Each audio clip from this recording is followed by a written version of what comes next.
The hosts of the Swine Brothers show are not role models. They're not even human. They're complete monsters.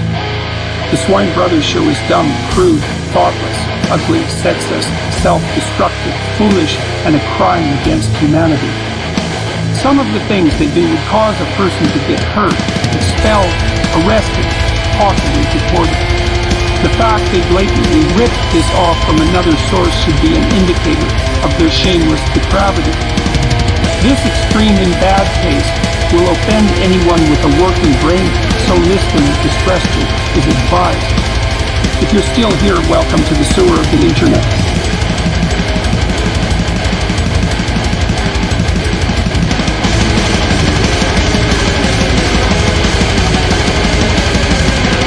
Alright, you lanky motherfuckers, we're gonna fucking bitch slap you today. See, I take issue with the idea that we're dumb or thoughtless. We're definitely crude, though. And with that, welcome to the Swine Brothers Show, coming to you from wherever. You can get in contact with us if you'd like to at Cosmicgodsdie@gmail.com. That's our email. On our Facebook is Swine Bros 666, or just search for Swine Brothers. It's no Twitter, and I still don't have access to that Facebook, by the way. That's Jim's thing. And of course, you can always leave a comment and like and things. Share the fuck out of this video. Share the fuck out of this video. We suck at fucking promotion, and this time I'm pissed. Go ahead, tell them who you are. Yes, I am your host, Elliott, who's sane, and my co-host is... I'm Jim, the seeing eye mutant, the one who grew up in a mental institution, and is now stark ravingly fucking mad. Yes, whereas I just try to destroy my brain via drugs. What are you mad about? I actually got more sane when I did drugs. Well, yeah, but I'm not a kid anymore. Oh, neither am I. Let's put it that way. Anyway. Oh, fuck. We were planning a light-hearted show today. And we're still probably going to keep part of that. Or we were going to compare the education we got. Because we had a nice long talk about all that shit from sex ed to, the deeper things.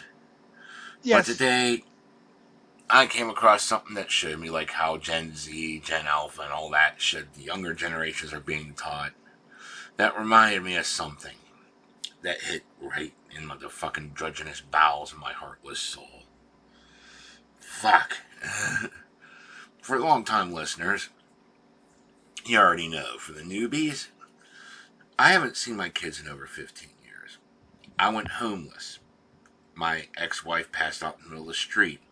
Some people say it was heroin. She says it was her anorexia acting up. I don't know. I'm not going to judge. At this point, it doesn't matter. And, I'm not going to sit here and try bad-mouthing them in case they accidentally fucking plop and watch on this video. But the point is, I went homeless. I didn't want them starving with me. I was in a rough place. And I got to know the foster family took them in. I was like, okay, you take care of them. But I don't know if they were prepared for this. This shit we're going to go over today. Because it's something that I'm uniquely qualified to fucking, actually help them through. What it's like to be an outcast. Because another thing long-time listeners know is that my ex-wife is blacker than the night. Okay? She has an IQ of over 150, so my kids aren't dumb. Go fuck yourselves, you fucking morons, if you're sitting there thinking you dumbed them down. But at the same token, I'm white. So whenever I look at this shit from today's modern fucking educational environment, I have to ask myself, what the fuck happened to them? Were they taught right how to deal with this shit?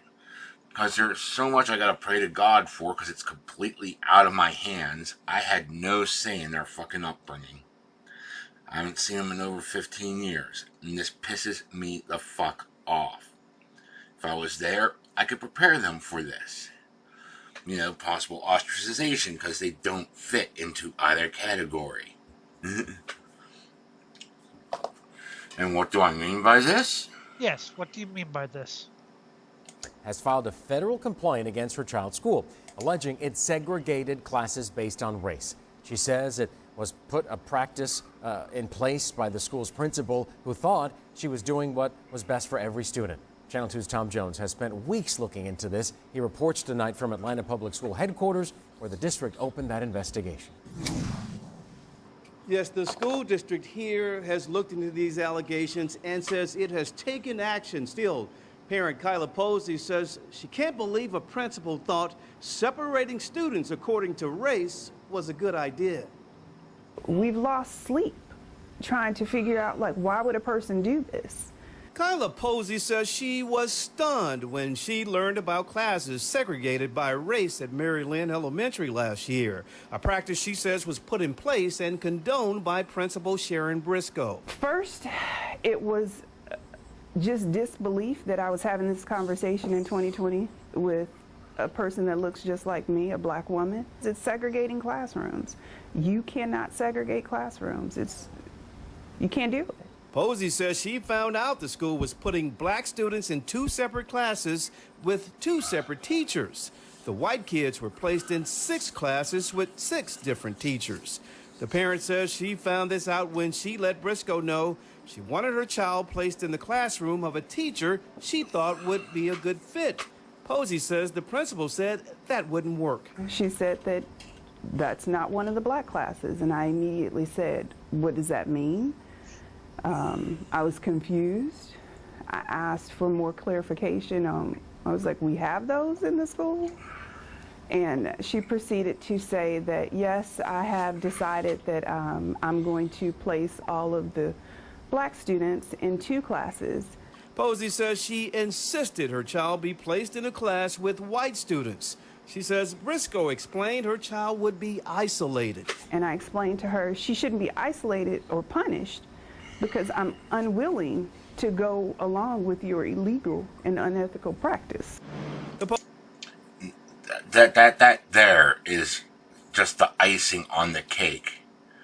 Well, federally, we can't fucking segregate these classes, but we have to for, like, peace and unity and all that fluffy fucking yuppie trash fucking equity bullshit. Oh, and if we go and put them, so if we do put her in the white class, just remember, we're going to cordon her off. Put up the velveteen rope to separate your kid for being black among the white kids, so she doesn't catch the whiteness, or maybe, they'll catch the blackness, and we don't. Well, yeah, they'll. And it's a fucking black principal supporting us. That was surprising to me, because I immediately thought, sort of yuppie-ish white woman. No, this was fucking complete yuppie black chick. So, Crazy. yeah, yuppies have infected the black people. They have for years. Don't listen to them. No. I'm gonna finish this just because, Posey's recorded a call with an assistant principal where they complained about the segregated classes. The administrator confirmed it was the principal's decision and seemed to offer an explanation why the classes were set up this way. We have more black kids too, and then some of them are in a class because of the services that they need. Kyla Posey has filed this discrimination complaint with the U.S. I just got done saying my ex-wife has an IQ over 150. What services would my kids need aside from the gifted program? And I went to school, quite recently, 2000 to 2012 or whatever. So I've heard this before, and there's a thing brought up that kids of other races or whatever don't get the attention they need, such as maybe some one-on-one tutoring or some one-on-one time, or here, could you explain this? Could you explain this concept a different way, because I'm having trouble understanding it. In my experience, this is complete bullshit. It's not based on skin color. It's based on whoever the teacher liked. Yeah, it's certainly not fucking skin color. The whole smaller classroom thing is what you're talking about, Well, so yes. that way you get more customized fucking education, but you don't get that because it's And whoever, that is a problem. whoever the teacher likes, whoever kisses the most ass, that's who gets the attention. Whoever needs it doesn't get it. Whoever needs it, but the teacher doesn't But like. the funny part was, growing up inside a mental institution, while I was in the mental institution and in the partial program, I got the attention I needed for education. I was actually put in the smallest classroom, which was like for the little kids, not because, oh wow, I was dumb, but because they wanted to be able to answer my questions as they fed me fucking college prep work. Yes. Because I was taking stuff that went barely over my head, and I loved it. It was challenging, you know. I'm fucking sitting there doing like coordinate fucking algebra and fucking all kinds of shit, you know, on a 3-dimensional plane, and it was fucking awesome. And, you know, learn all this shit about history and all this, and, you know, it was fucking awesome. And the fucking partial program literally got books from the damn college to feed me. And both these classes, and thank God my fucking high school learning disabled English class, you know, they forced me in that because, oh, you're too dumb for a regular one. Meanwhile, she's still taking books from the fucking college prep class to give me. And she's feeding me my own, like she had like both the partial program and LD English class had these vocabulary lists that they gave the students, and there were 2 that were pre-made. Both of them had to come out and give me a 3rd one that was even more advanced.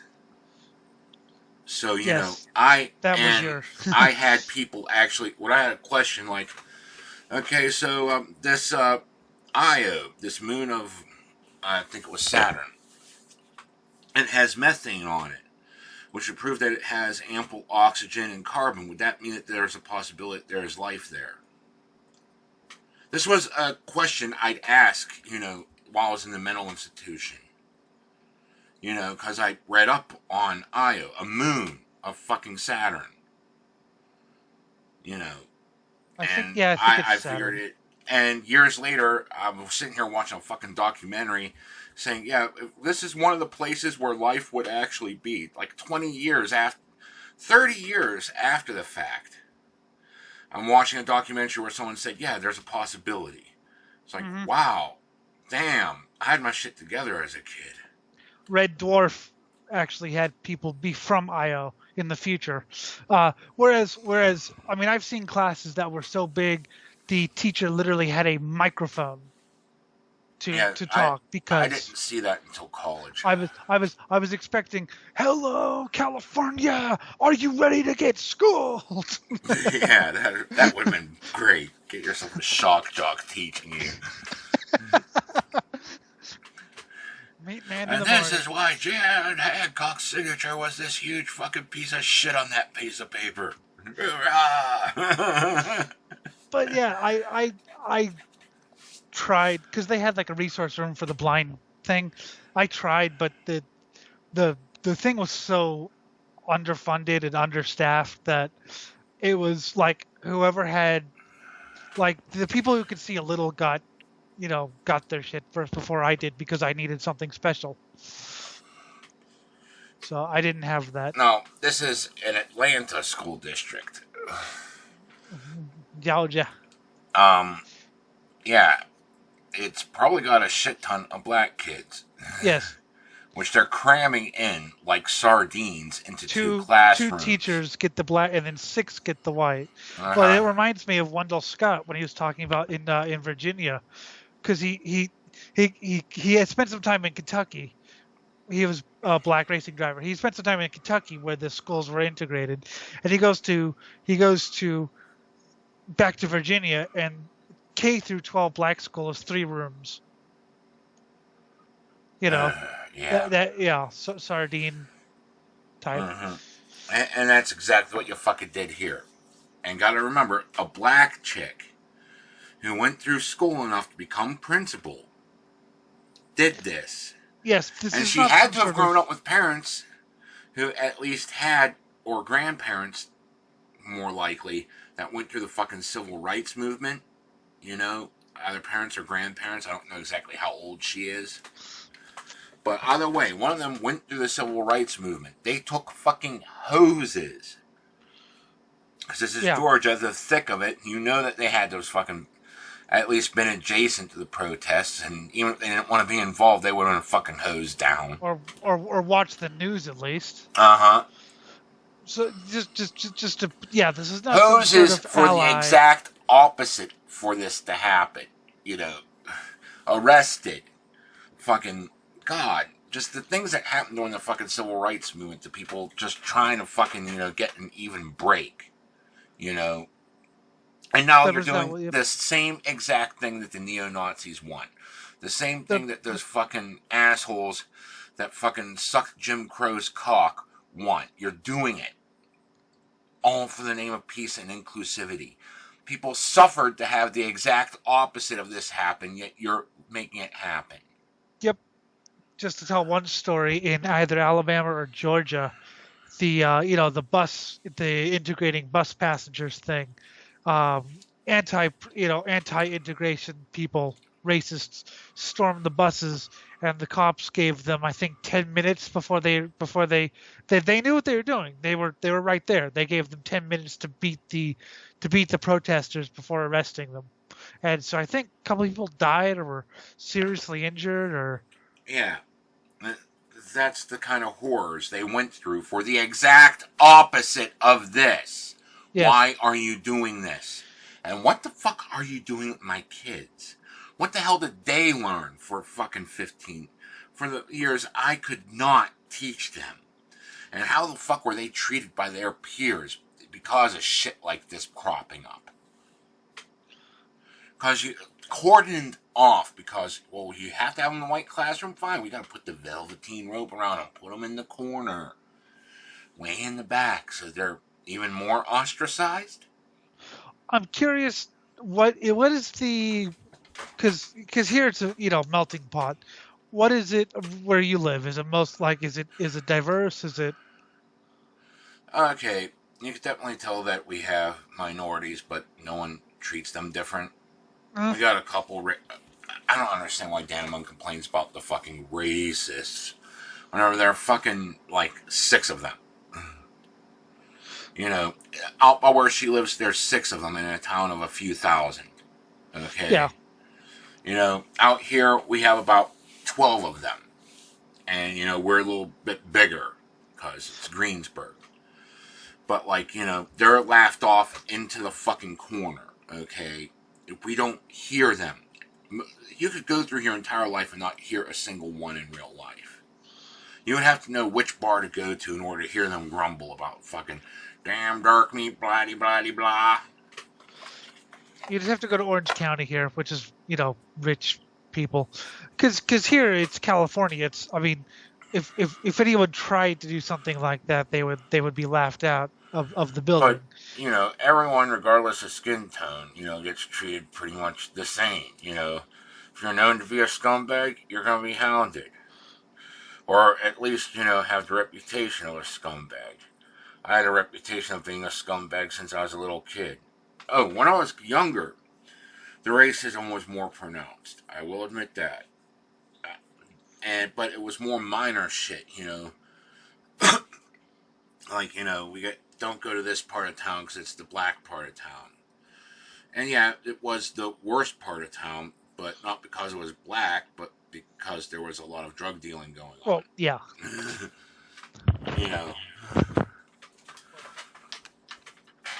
And, eventually, Harrison Avenue, where I lived, that became the drug dealing part because I sold drugs there. And I made that the bad part of town. Not too bad, mind you. Just, occasionally wake up and have to fucking poke someone with a stick. And then I wake up and realize I almost made it home. But yeah, it was I didn't help when I was younger. Still, this is just fucking complete bullshit. I'm gonna continue. We got about a minute left. I think every place has those sections, though. Yeah. This is where the drug dealers live. Don't go there. Department of Education's Office of Civil Rights. Her attorney, Sharice Shields, says What's going on at Mary Lynn is a violation of Title VI of the Civil Rights Act of 1964. Title VI of the Civil Rights Act of 1964 say that you cannot treat one group of people differently based upon race, and that is what is going on at Mary Lynn. I reached out to Atlanta Public Schools about Posey's allegations. The school district sent me this statement. Atlanta Public Schools does not condone the assigning of students to classrooms based on race. The district conducted a review of the allegations, appropriate actions were taken to address the issue, and the matter was closed. The district did... Now, I want you to remember there was a huge stink recently about critical race theory, and now they're calling it something else because there were investigations held.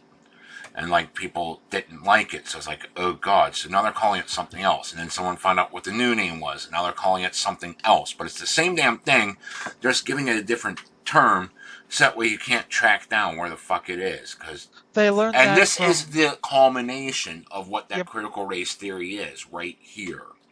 Yep. I mean, sure, fine. You know, you want to teach how rough it was? Go ahead. I'm all for that, okay?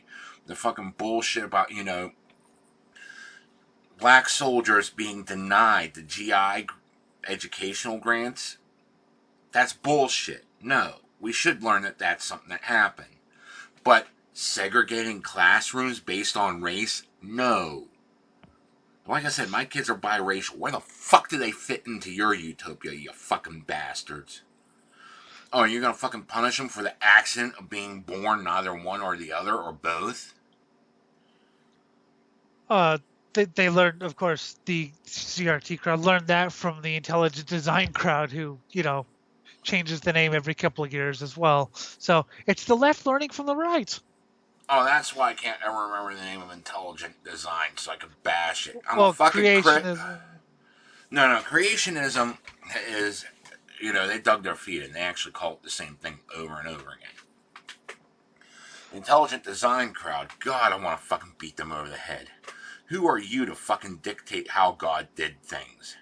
Evolution is a theory, therefore, scientific method can be applied. And if God decides to humble us and tell us, no, that genetic tree is not where that thing spawned from, we're going to find out.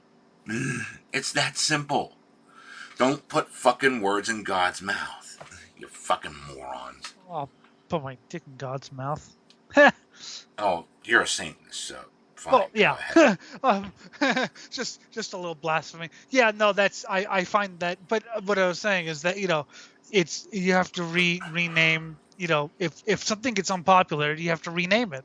I mean, look at Jim Jones renaming communism as Christianity. The People's Temple. Oh yeah. Drink the Kool-Aid. Fuck.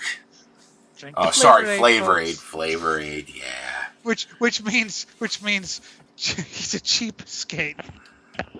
And the best part was he actually did have some Kool-Aid. So, Yes. you know, that's what he and his inner circle drank. And everyone else that followed him got the cheap-ass Flavor Aid. I think if I was going to have like a mass suicide, I'd make some good meal, you know? Maybe some lasagna. Not to get off topic, but so yeah, they learned that. Well, the whole thing. I mean, the whole thing Make it here so that is the cheesecake's what gets you.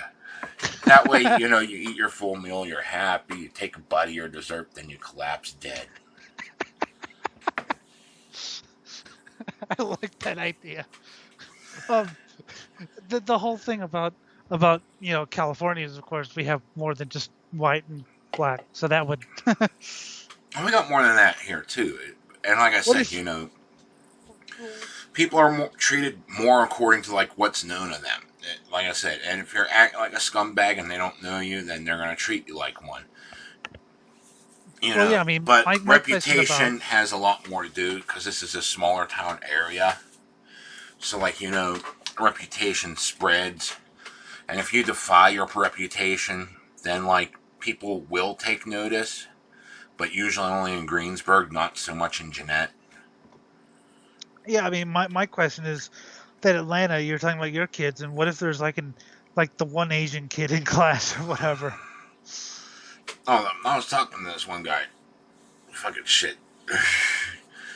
People kept calling him Chinaman and Japanese. He's like, no, Korean.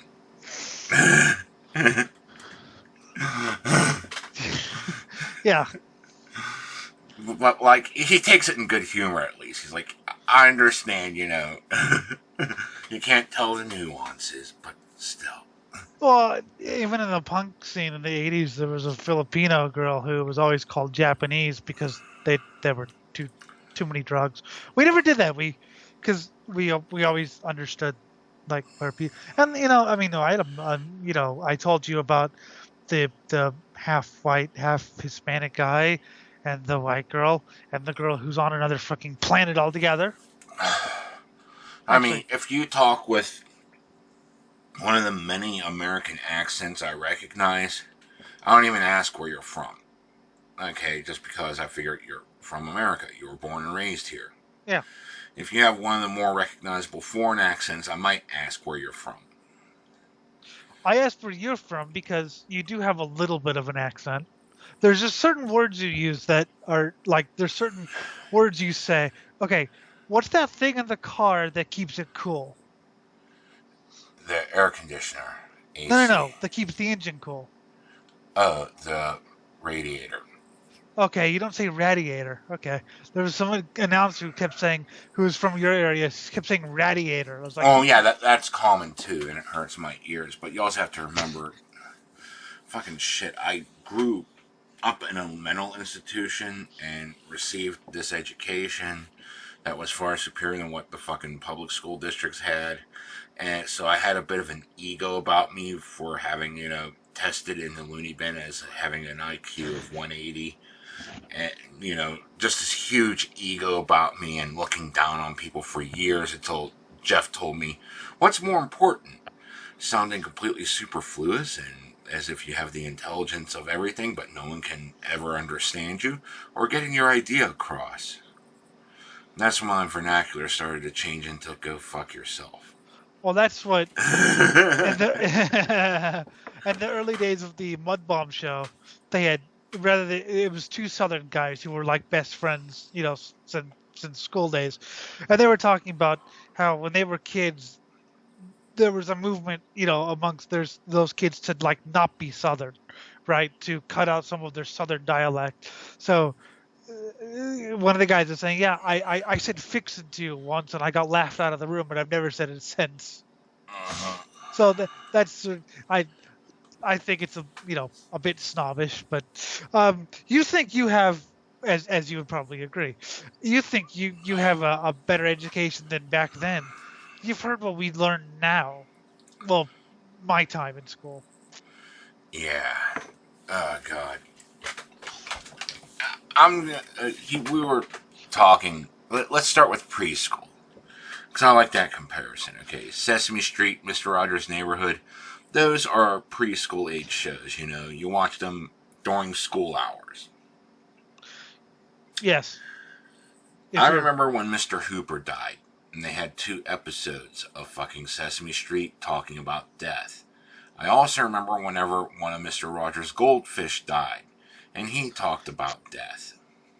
No rush of school counselors to come in, to say, Mr. Rogers' goldfish died. Do you need counseling for that? Because you got to remember, he always said when he was feeding the fish, because a blind kid watched and wanted to make sure the fish were fed. Yes. So people cared more about the fucking goldfish than Mr. Rogers. Not me, because even as a kid, I thought Mr. Rogers was scary. Would you kill for me? Could you kill for me? Why don't you kill for me? Oh, sorry. I heard some rumbling. I didn't know if it's you or outside. I think it's fine. you. I'll start the song over again. It's a beautiful day to kill a man, a beautiful day to be a murderer. Would you kill for me? Could you kill for me? I always wanted a bunch of sadistic followers like you. A bunch of psychotic motherfuckers like you. So, since this is such a beautiful day, go grab a gun and blow someone away. Would you kill for me? Could you kill for me? Why don't You kill for me. Kill for me. Kill for me. Oh, just shut up and kill for me. I never thought it was that cool. I just always thought, I would run into him in some sort of van and, hello, neighbor, why don't you get in? I got some candy. I've heard that. That's a common joke. Well, yeah, but that's what I thought when I was a kid. Anyway, I didn't see any of that. All I saw it was happy, be an artist and do this we're going to learn some, because because we were talking about I was reading a memo that someone posted, I believe, about new kid shows, saying that they should all have heroes under the age of 18. Okay, so all kid heroes. Jim, can you think of any shows from the 80s that starred adults that were for kids? That starred adults that were for kids. Oh, I God. can easily. Oh, God. I'm trying to think back through the cartoons to live action shit, and I don't remember watching much of that other than fucking Sesame Street and Mr. Rogers. Well, no. So this thing. Oh, and Mr. Wizard. God, that was a good science show.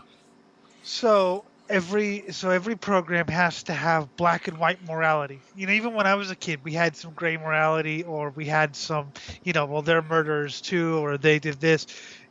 Basically, what I was saying was there were episodes of fucking He-Man and fucking Transformers where they tried to paint Skeletor and Megatron as, like, it's kind of sympathetic. Not always, but they did pop up, Well, you were talking about kids starting as adult, or kid shows that start adults. He-Man.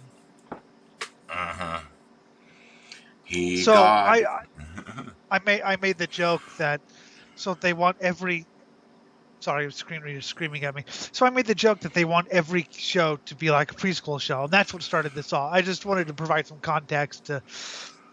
So, yeah, when the few times I remember watching, because I was more into racing than shows at the time, it was always happy.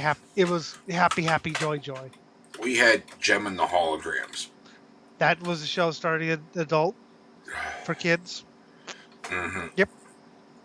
And the thing that we had with that was the Misfits, the evil band. And they actually tried painting them as people too. And there was a point where one of the musicians from Gem's band and one of the musicians from the Misfits got together to do their own side project to show that, yeah, they're human too. And then they eventually made up whenever the fucking boyfriend and band came around, and I stopped watching around that time. And then there were also incidents where they tried painting the good guys as self-righteous. For example, laughing at the Misfits' pain when the Misfits would help them sometimes. Mm-hmm. So it was sugary, but it had some moments of like actual humanity mixed in. Things that you'd expect to see in real life.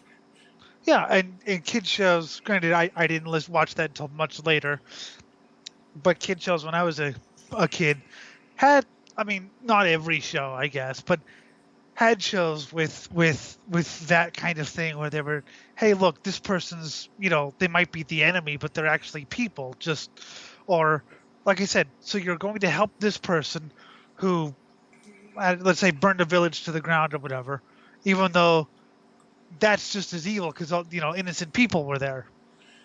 You see, what I loved about Robotech, a.k.a. the Macross Saga and the fucking other two shows, I can't remember at the moment, Genesis Climber or some bullshit, and Southern Cross, all meshed together, because I only knew Robotech as a kid. And the whole thing with that was the bad guys were just taught as shown to have just an alien mentality. They did not comprehend what love was.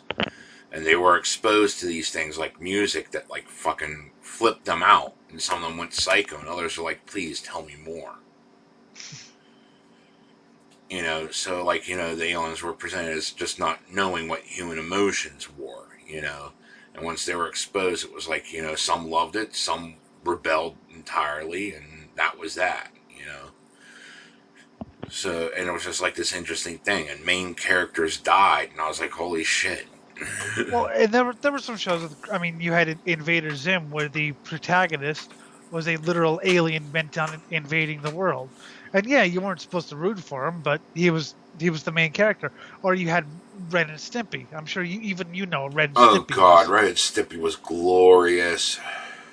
And so, I mean, that was a kid show. That show was meant for kids. The Lord and I remember loves, watching it. I love that episode. The Lord loves a hanging. Well, this one's too skinny to fucking get hung, and that one's got no neck. Guess we'll just have to hang ourselves then. I mean, I remember watching it as a kid and going, "Wow, this is." I mean, there's one's a scumbag and the other's an idiot. Uh-huh. That was it. Ren was the shit. Yeah, I mean, those were kid shows, and so that was what I watched as a kid. And then, of course, I got into The Simpsons later, but so even they had, I don't want to say complex, but it was, gray morality, or at least, yeah, it wasn't, hey, friends, we have to go save the world, and then we saved the world, and then everyone, It's happily ever after, because the bad guys are evil and belong in hell. And the bad guy is just one-dimensional. We had some shows like that. Yeah. They tried to, like I said, even He-Man tried to show Skeletor as like something more than like some blithering idiot who is evil just for evil. It was just minor hints here and there, but it was there, Yeah, I mean, and that show was pretty damn black and white morality. He-Man good, Skeletor bad. And then Hordak came on to show there was someone even worse. And I'm not saying that black and white. I mean, I love the Buzz Lightyear show, which was black and white. Although it also had a little bit of parody in it, where the evil guy was the most hammy of hammy hams. So I love that show as a kid. Yeah, that was black and white. But there was, like I said, there were also shows that I watched that weren't quite black and white, and it actually made me ask some questions. But yeah, nowadays every show has to be basically watered down because the reason they don't want a villain protagonist, even if you're not supposed to root for him, is because they don't want, quote, imitatable behavior. Go fuck yourselves. Well, you know what? I agree because, I watched Invader Zim and, I was so drawn to that show. I built my own spaceship and conquered other planets. Yes, yeah. Yeah, well, and here I am just thinking about Veggie Tales, which came out like after I was an adult. What show? Veggie Tales. Okay. I'm not talking about the TV version. I'm talking about the one that was always in the Christian stores on VHS. And like even they didn't sit there and say King David was the greatest. It's like, here's the story of King David and Bathsheba, but we're using a rubber ducky instead of the sexual innuendo. Yes, I've never so watched. It's like, yeah, and we're not going to kill the guy. We're just going to make it a cream pie battle. But it was still like, yeah, this guy fucked up. He went to get someone killed. You could tell, a kid would be able to piece together what the hell happened. It's like, oh my God, he wanted something from that guy, and then he sent the guy to get killed in war. Interesting, yeah. And just for those of you who are around my age, Jim is effectively my Gur,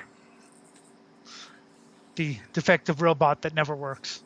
Yes, I'm the defective robot that never works. Well, I mean, and actually, even when I was in preschool, we had Thomas the Tank Engine, which got softer as it got on because the creator wanted to make it more black and white. But when it was just adapting the stories, the books or whatever, it was, I don't want to say it was, it had some moments where, well, yeah, he did this, and then, no one really looked good at the end of it. And I had to think about that because it wasn't really a happy ending. It was, well, yeah, he got his comeuppance, but that guy was kind of a bastard. Well, Train, I guess.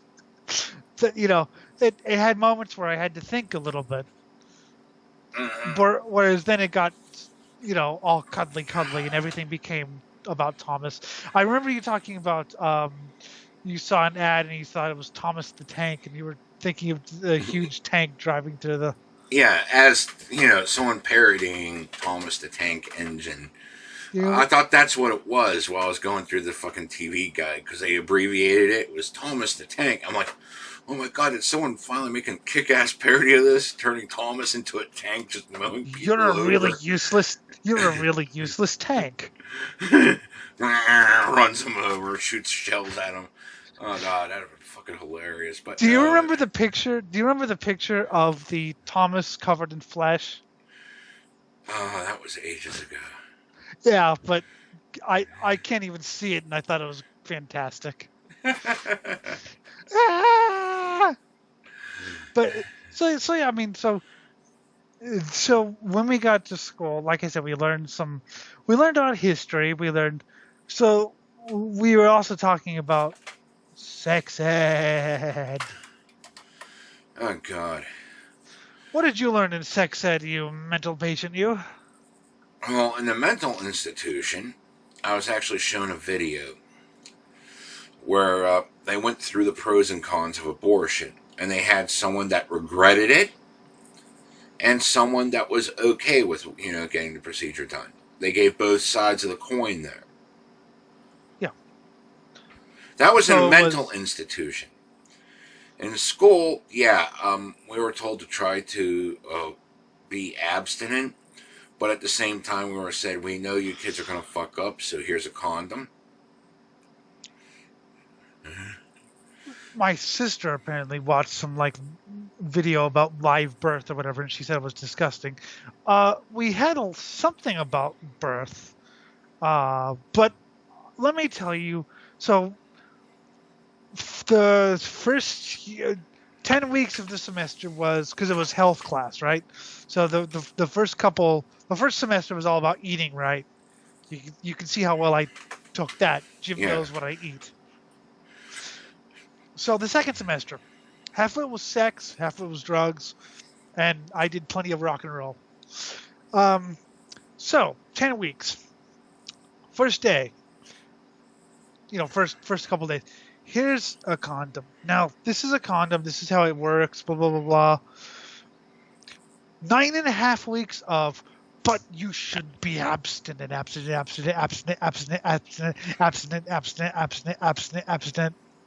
It was worse than just say no. Because we had eggs. In the partial program, they gave us eggs. Yeah, we were supposed to treat as kids. I think everyone knows this. And they did it with the normal high school class, but because I went to Votech, the Votech kids didn't have to. And that was a bitch. And I say the best sex ed class is here. They were even talking at the time that they were making dolls that would cry at random for sex ed class. This is for the rich classrooms of private schools. Yeah. And it would teach kids, this is the fucking responsibility of a kid. You want this? Yep. And I like it. And then if it beeps and goes off without you doing anything, you failed. Yep. Jim asked me about that. I'd seen, because every cartoon had the egg or the baby doll, so I knew about it. But no, I never. I think that was, they might have done that in another class, but not in general health. Yeah.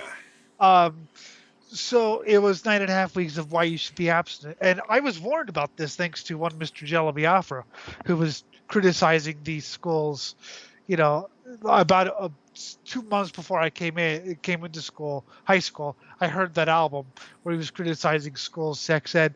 So I had actually had some idea of what to, and they were literally saying that if you get all excited and you can't control it, wash the car or clean out the garage. We were taught about masturbation. No, none about masturbation. I even asked about that. We weren't shown how to do it or anything, nothing that far. But we were told if it gets too hot and heavy, go off to the corner and, please yourself. You shouldn't be shown how to do it. It's fucking natural.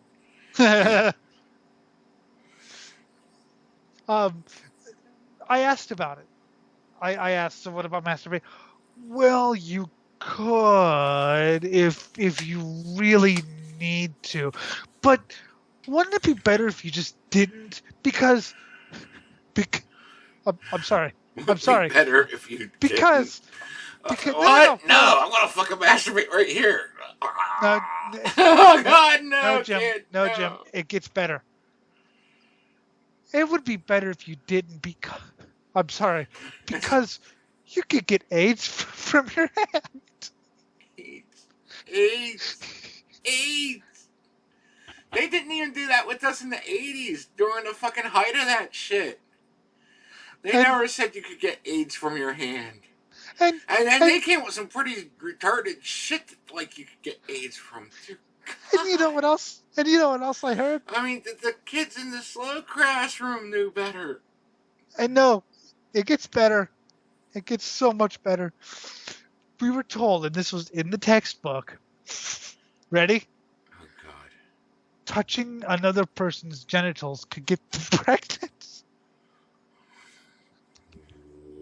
Wow. Oh, I broke his brain. Fingering gets them pregnant. No.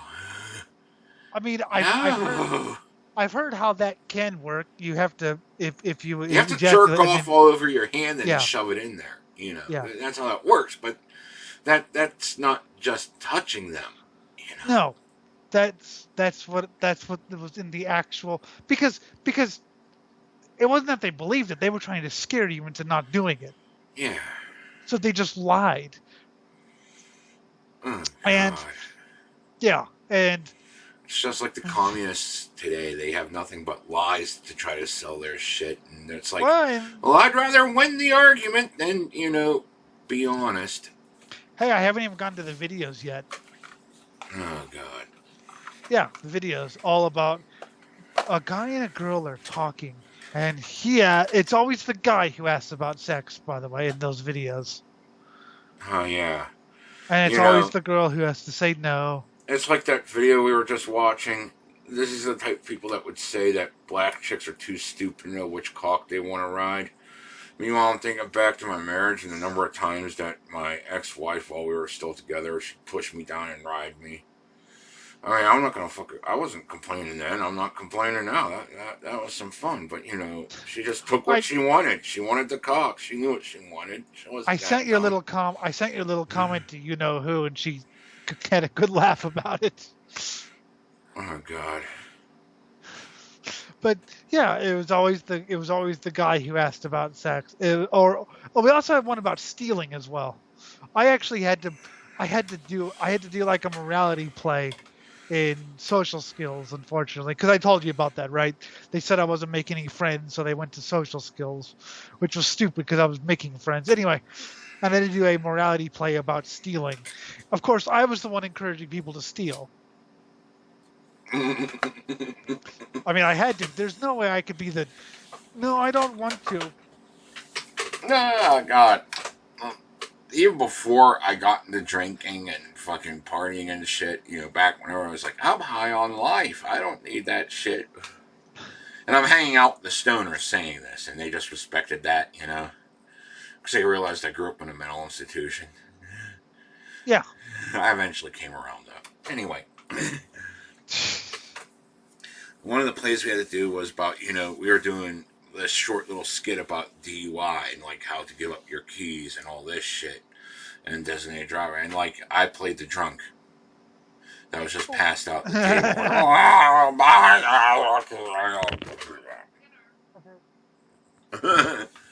And the worst part is I look back at it, it's like, yeah, I knew exactly how a drunk got, because I did the same exact thing when I was drinking. Oh, my guys, bam. That is funny.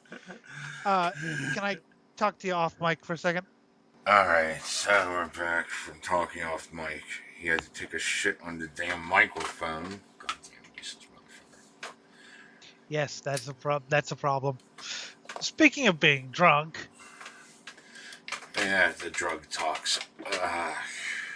The last 10 weeks of the health thing. And of course, I forgot. And of course, the health thing works so well. I think I knew 6 people by high school graduation who were pregnant. Oh yeah, that's good. So the last 10 weeks were all about drugs. You see, I remember the talks we had in school about alcohol. This is one of them. Well, Elsinore. 24. Oh, yeah, sorry. 24 Elsinore beers. 24. Yeah. 24 Elsinore, 1470. I believe there'll be no charge on this 2-4 of beer, thank you. Excuse me? Okay. We found this mouse in a bottle of Elsinore beer that we bought at your beer store, eh? And we heard, like, when that happens, that you get your beer free. It's in the Canadian Criminal Code, eh? Yeah. Like, there's legal precedent setting cases in law. So, like, give us our free beer. You want free beer? Go to the brewery. Now get out of here before I put the 2 of you in a bottle. You sure you don't want to think this over? I'm sure. Okay, We're going. yeah, see ya. There we go. See, that was on where it talks about alcohol. That was on fucking public TV, commercial. Commercial TV. Just standard, right? For some reason, it reminded me of Bob and Doug McKenzie. You want to hear something else to talk about drugs we had on fucking public TV? Drugs. Hijo de la chingada. Is that a joint, man? God damn, it looks like a quarter pounder, man. Led Zeppelin. Hey, be careful with that shit, man. Is it heavy stuff, man? Will it blow me away? You better put your seatbelt on, man. I'll tell you that, man. Shit, I've been smoking since I was born, man. I could smoke anything, man.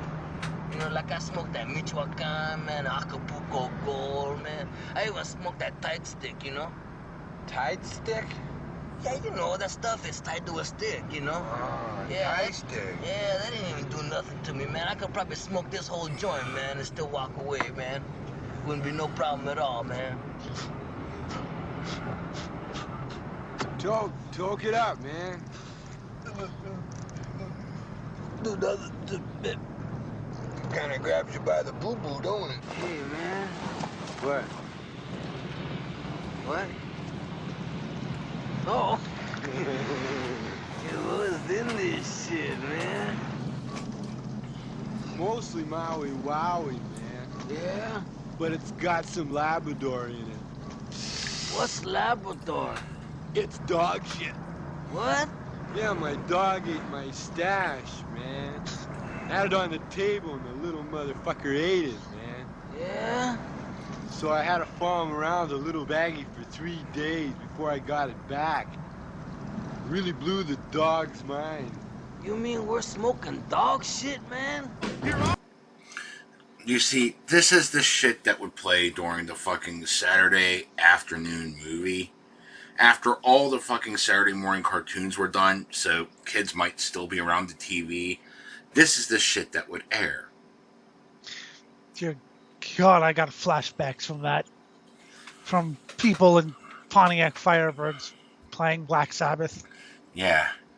Which isn't a bad thing. It was just talking to them was challenging. Yeah. But our schools knew they had to compete with this because we've been watching this since we were knee high. So they talked about drugs. They tried to be as legit about it as possible. Even the public schools were like, that you kind of get lazy when you do pot. And then, but acid, that's really bad. That fucks your head. And, these pills are addictive and they will kill you if you do enough of them. So, and, they would play clips of people saying how much they, oh, God, they even took an excerpt from, I think it was Richard Pryor. It might have been someone else. That was talked about, whenever they were just so into crack that, they would grab the pipe and it would burn their lips because they didn't give it enough time to cool down. And that's when they knew they had a problem. I did know one teacher who got, because, you know, especially in middle school, before you actually, at least in my generation, before you actually do anything, but, you know, when you've heard of the older people talking about it, you start making like pot jokes or whatever. And he's like, yeah, you've said nothing I haven't heard. There's people called Cheech and Chong in the 70s, and that was their entire movie. You guys aren't funny or original. And I was like, oh, well, finally someone's being realistic. Well, when I was in health in high school and middle school, we heard all about drinking and driving and how drugs will. It wasn't reefer madness, okay? It wasn't that interesting, but it was definitely a. You got after school specials. Mm-hmm. We didn't get after school specials. I wish this was a bit after your time. I've watched several of them. What was it? All-Star Cartoons to the Rescue. There was that one. I remember this one after-school special. I forget when I saw it. I think this is probably possibly like after I started doing drugs. I saw it, but it was this one where this guy, okay, proud worker, didn't want to fucking take handouts from anyone. And then he lost his job and he had to take care of his kids and he was a single father and all this. You know, which in today's day and age, dear God, single father, that's probably going to be unheard of. But yeah, they actually painted a single father in a positive light. And like he was reluctant to get on welfare, and then whenever he finally did, his one kid attempted suicide. Because, oh my God, we're on welfare now. And that was like the message of the movie. It's okay to be on welfare. See, we never got those. My favorite, and again, this was 86 or so, which was the day my son went punk. that one, I still giggle over that. We never had that. We did have a movie where I think everyone's seen it who's been in my generation, where it's this really annoying kid who's does some really, you know, kind of like Jackass before Jackass. You know, do these stupid things, and anyway, it's intercut with scenes of them trying to save his life in the hospital. So you know that he's gotten it, and of course they show the car, and you know, I guess he was drunk or something like that, and he crashed, and the ending is him begging not to die. You know, even though he's already dead. You know, his ghost, I guess, but. It was meant to be a tearjerker about how you shouldn't drink and drive. I laughed because I thought he was, you know, basically a dork, and I thought he had it coming. And everyone couldn't understand why they were literally sobbing in that room because I can't die yet. I'm too young. And I'm like, no, I mean not because I want people to die. It's just he was obnoxious. He was being a dumbass and did what he deserved to die. Yeah, fine. But everyone, how could you laugh at that? It was so heartwarming, or you know, so tear-jerking. I was like, he was an idiot. We're better off without him. And you know, the girlfriend crying over his body. Yeah, you're talking about the day my son went punk.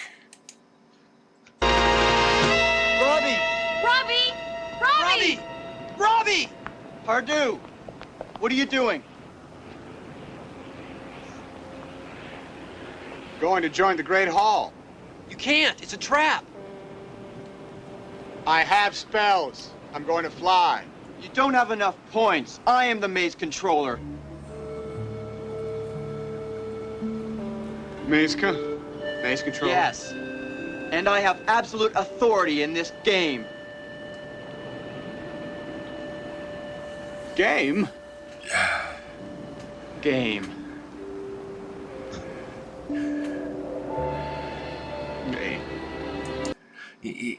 You gotta remember that I stole. I think this is why my dad hid his D&D shit from me.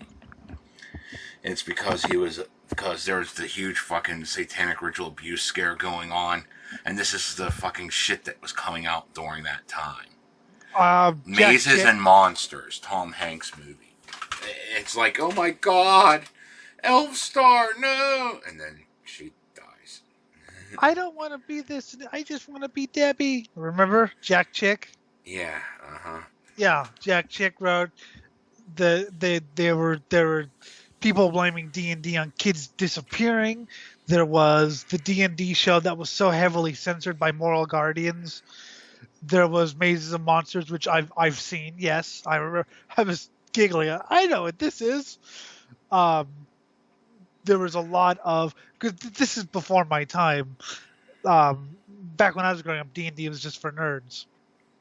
I wonder if the kids are going to take from this everyone's a Nazi thing and grow up and be Nazis because, like, you know, they don't see the harm in it anymore because it was a moral panic. Yeah, probably. Just like all the kids are now playing Dungeons and Dragons and all the kids are listening to heavy metal music. Or all the kids are calling themselves Satanists. Yeah. You know, that's how well the satanic ritual abuse scare worked. It didn't keep us from it. It made us do it more. Yeah, so now I mean, like I was surprised because although I do remember these scandals around the Ouija board. we tried Ouija boards and I never felt anything. It was boring. It was a dumb parlor game. I remember whenever I actually kind of believed in it, but I was a prick, so I guided the thing to tell Bob to punch himself in the balls. Dude, our Bob want to punch himself in the balls.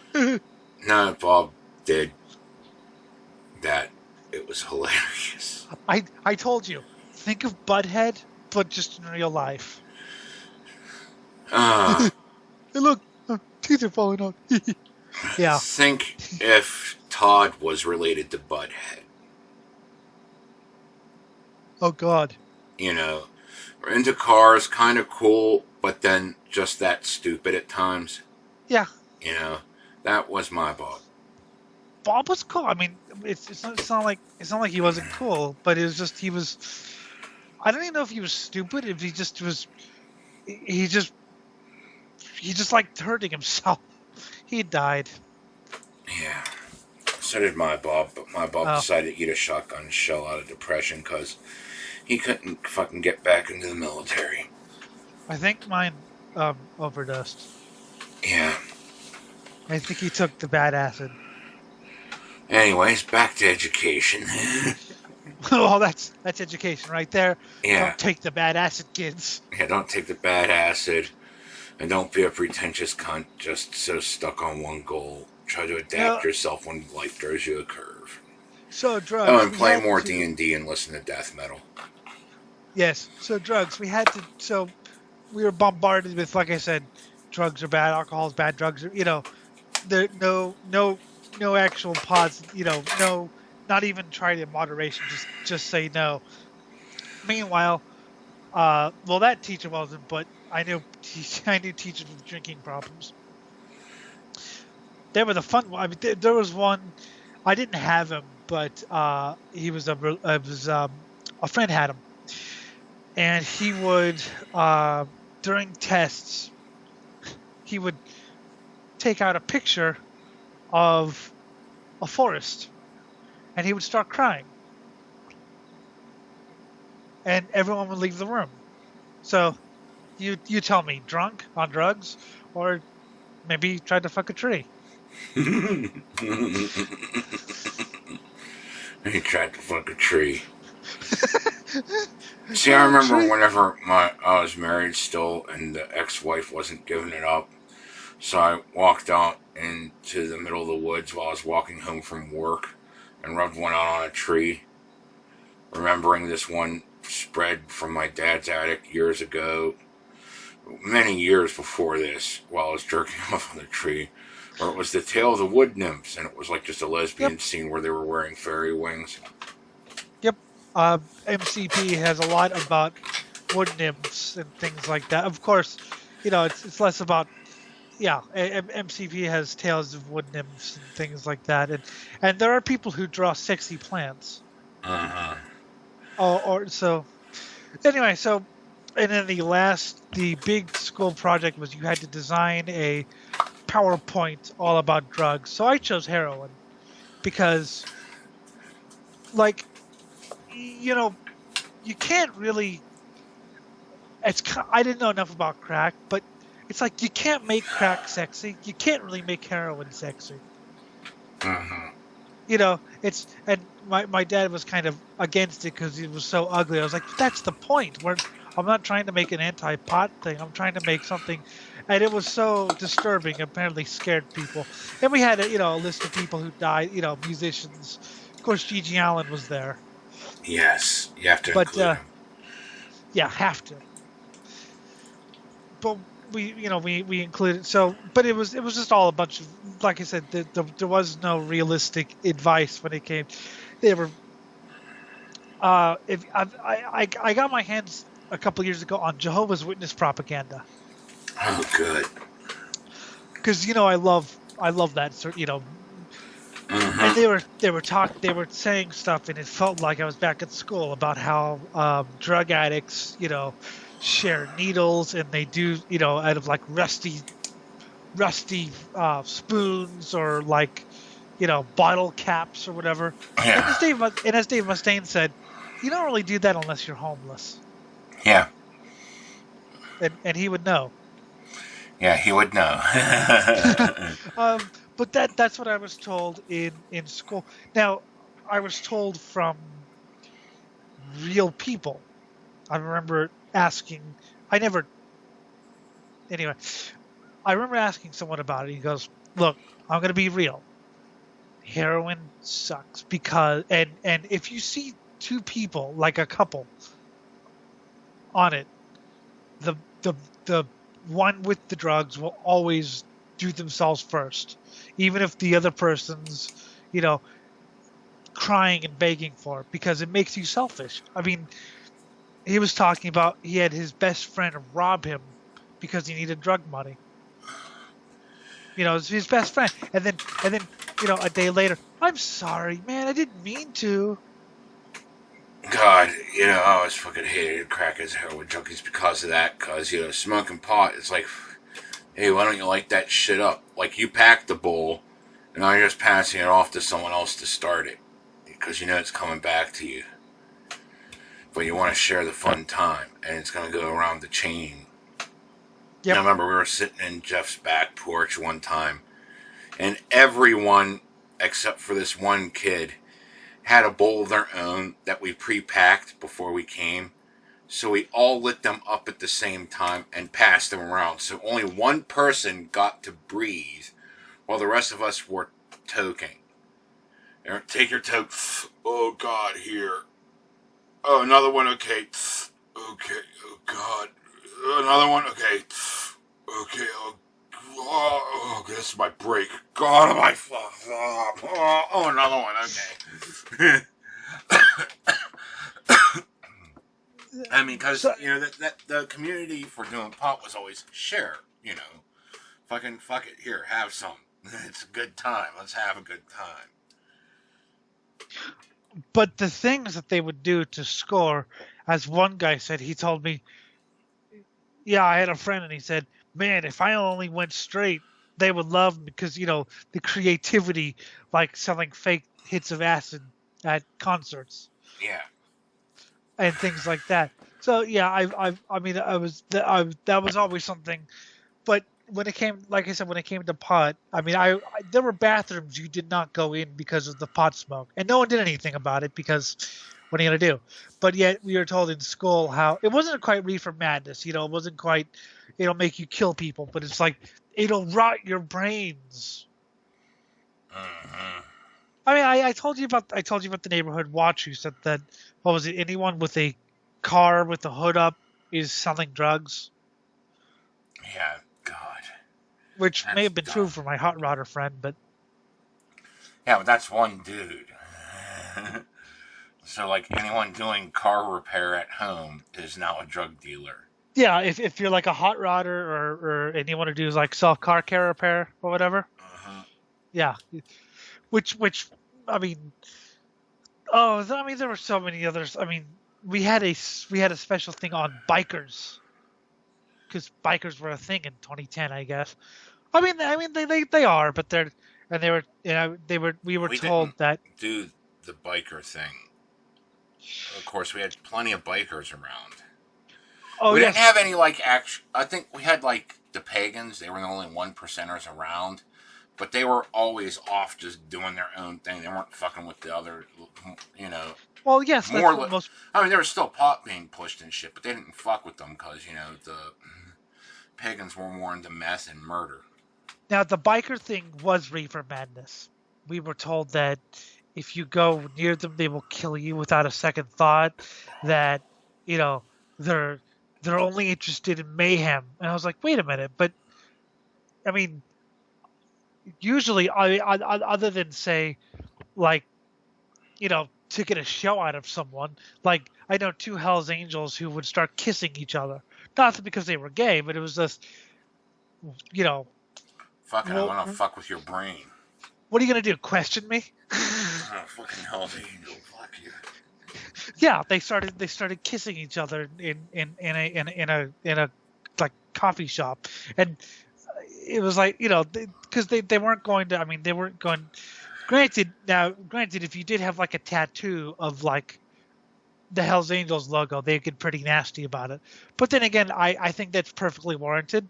You are not a biker, and you're in fact afraid of bikes, but you have a tattoo of a gang. Really? It's I like think one you of those deserve it. fucking Saxon yuppie shit put on fucking, you know, Slayer t-shirts saying, it looks cool. You just want to fucking deck them because they know nothing.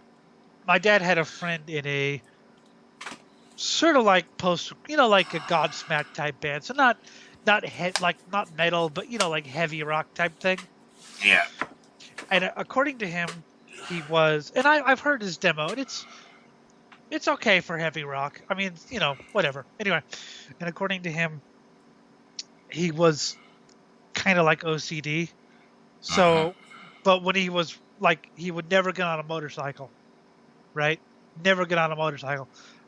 But when he was performing, he put on a Harley Davidson t-shirt to look badass.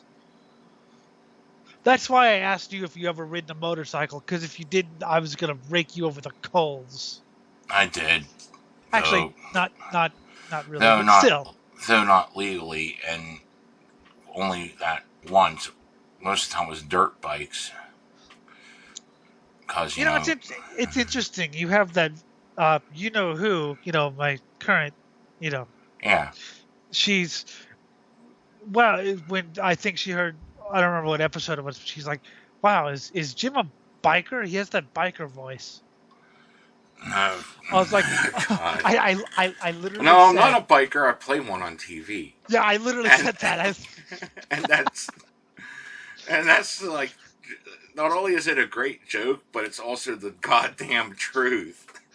Yes, I actually said that. I actually said he's not a biker, but he does play one on TV. Mm-hmm.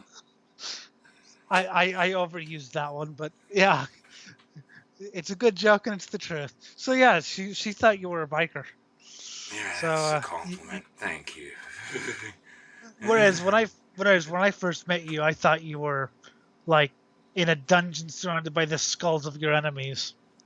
You see, I wish that was the case. Just to sit on that throne of bone. Yeah, oh yeah, the skull throne. Even if it's uncomfortable, it's the aesthetic. I'd find a way to make it comfortable, damn it. Yeah, you put cushions on there, you know. Yeah. Who's going to question you? You ever thrown me the skull? Exactly. The bones of my enemy. You see how many thousands litter the room. Oh my god! We did learn science, and we learned how cells work, which didn't really interest me. We did learn how like volcanoes worked, which fascinated me. We didn't really learn how... My chemistry teacher had the hardest time with me. Because he tried to keep my attention, and he knew that I liked explosives. So he'd go off on the chemical reactions and shit, and he also gave a couple blow-yourself-up methods of making them. Just in case I decided to follow it, I'd die. Yeah. But I recognized that's what he was doing, because I was like, wait a minute, the temperature here is way off. That would, like, kill you. Wait, you're not the Unabomber? Yeah, I'm not the Unabomber. I think you were like 5. Anyway, so the teacher was like, I was fucking in school and shit. I remember 7 the or... Unabomber. You're thinking you. No, it's, well, 82, 83 or so. Yeah. Yeah. But anyway, so when I was, because I would watch shows, and so you're a smart kid. Why don't you pay attention? How can we get, what do you like about science? I was like, well, I like the show called The Mythbusters. So they would show episodes of Mythbusters, and I would be glued to it, and I would explain things to the class, like, oh, this is how, this is how they did this. And I like the Mythbusters because it was it was science and entertainment, right? They would, if let's say a myth was busted, they would say, okay, what would we have to do to get the result, such as pissing on the third rail. Now, I understand how urine works, and I understand that the stream is it breaks up pretty quickly. So urinating on the third rail wouldn't do, on like a subway train, won't really do anything. So they say, okay, let's increase the pressure. They have like a fountain jetting out of the dummies. My favorite is when they pissed on the electric fence and they actually had someone do it. And yes, you actually, it wasn't a big shock, but it was a shock. Yeah. Oh, God. So I would learn from that, and I would learn about explosions. And obviously, they didn't go into too much detail because don't try this at home, kids. Yeah. In my nuclear science class, I learned how to make a nuclear bomb, how to do all the refinement, the chemical processes needed to refine the uranium and all that. But I'm lacking one key piece of the puzzle. How to do it without irradiating yourself to all hell. Because once you get that pure, you could stand by a chunk of unrefined uranium for like about 5 minutes and nothing's going to happen. More than likely.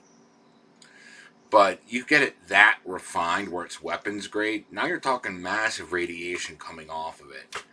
And throughout the entire process, because what you're doing is you're mixing with hydrofluoric acid to make it gaseous.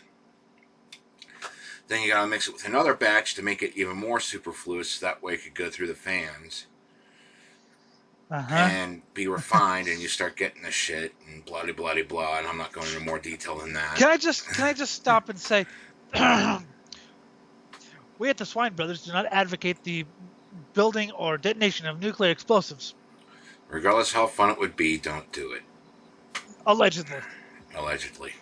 God damn, you want to get sued?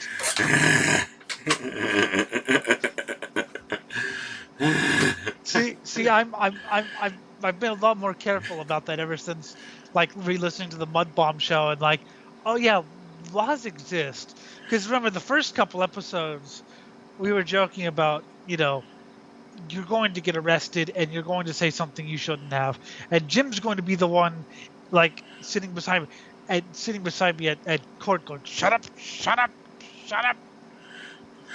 Yeah. Don't say that.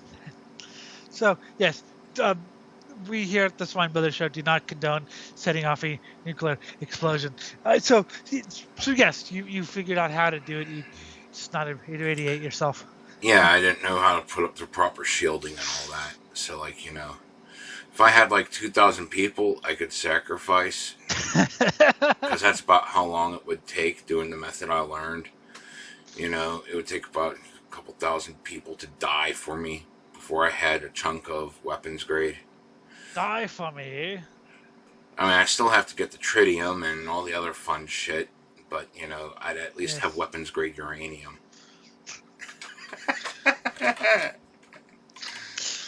Please, for God's sake, don't follow Jim's advice ever.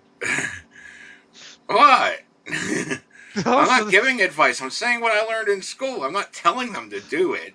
God, I'm telling you flat out, this is going to kill 2,000 people just trying it the way I know. No, I meant don't go into Jim's cult is what I meant. No, please join the cult. No, join my cult. But I'm God of your cult. Oh, right. You're leading people in the desert for me, remember? We'll have our holy war, don't worry. But you gotta lead people in the desert for a few years. Can I have a dune buggy? Yes, but no one else can ride in it.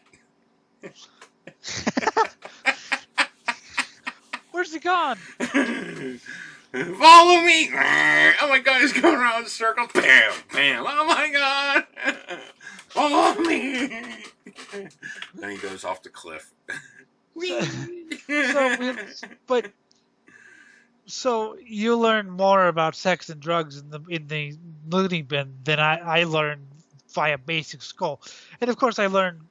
Yeah, and you gotta remember, in the loony bin, I was forbidden to read the Bible because that might drive.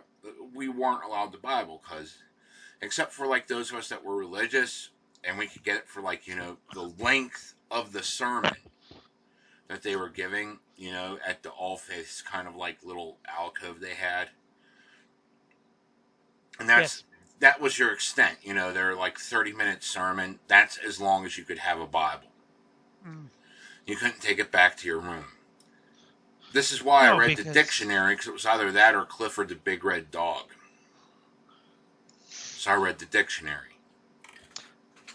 My question is, what the hell are they feeding Clifford? I don't know. Can you imagine cleaning up his shit, though?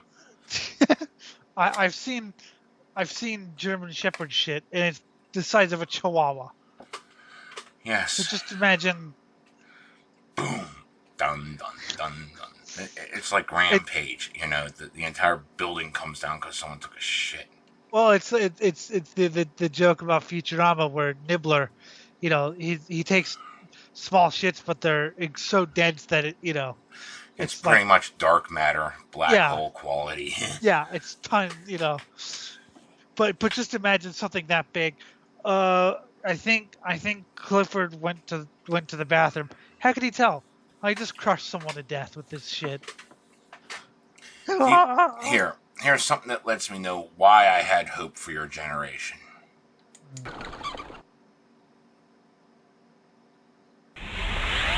The helmet of Malek I placed before the pillar of conflict. The pillar accepted its offering. Thus, it was restored. The act had taken on the feel of ritual. Isn't it strange how we must bribe our gods to stay? This is the kind of shit that I thought you guys would be growing up with, because, this was coming out right around the time that you were being born, or shortly after you were, like, in grade school. Okay, this is why I initially had hope for millennials. Given the choice, whether to rule a corrupt and failing empire, or to challenge the fates for another throw, a better throw against one's destiny, what was a king to do?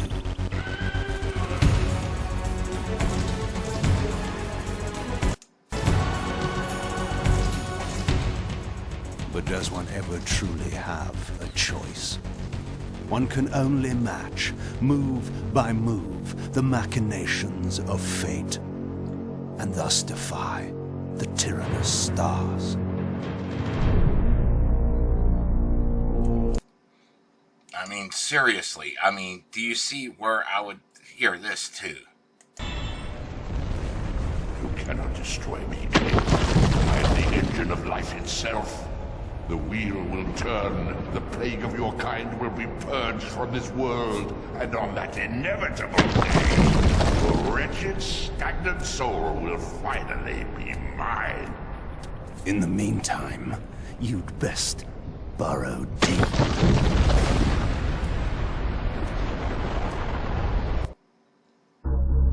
Now at last, the masks had fallen away. The strings of the puppets had become visible, and the hands of the prime mover exposed. Most ironic of all was the last gift that Raziel had given me. More powerful than the sword that now held his soul, more acute even than the vision his sacrifice had accorded me. The first bitter taste of that terrible illusion.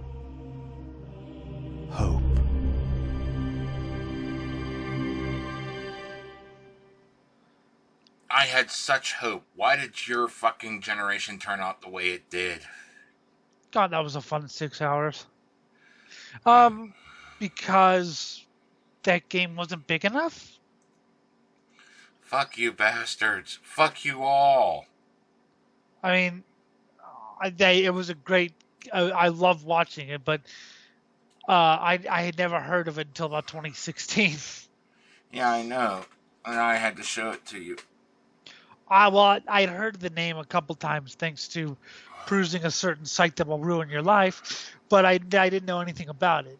And then you showed it to me in 2018, I think. 2017. Anyway, it was 2018. It was a great Legacy 6 of hours. Kain is the series. Just look it up. Because, like, I don't think... They might be making a remake or something, which is bullshit. Yeah. They should fucking conclude the damn thing. I want the sign of balance to either save or damn the world. I don't care which. I just want it concluded with some, like, Elder God kibble.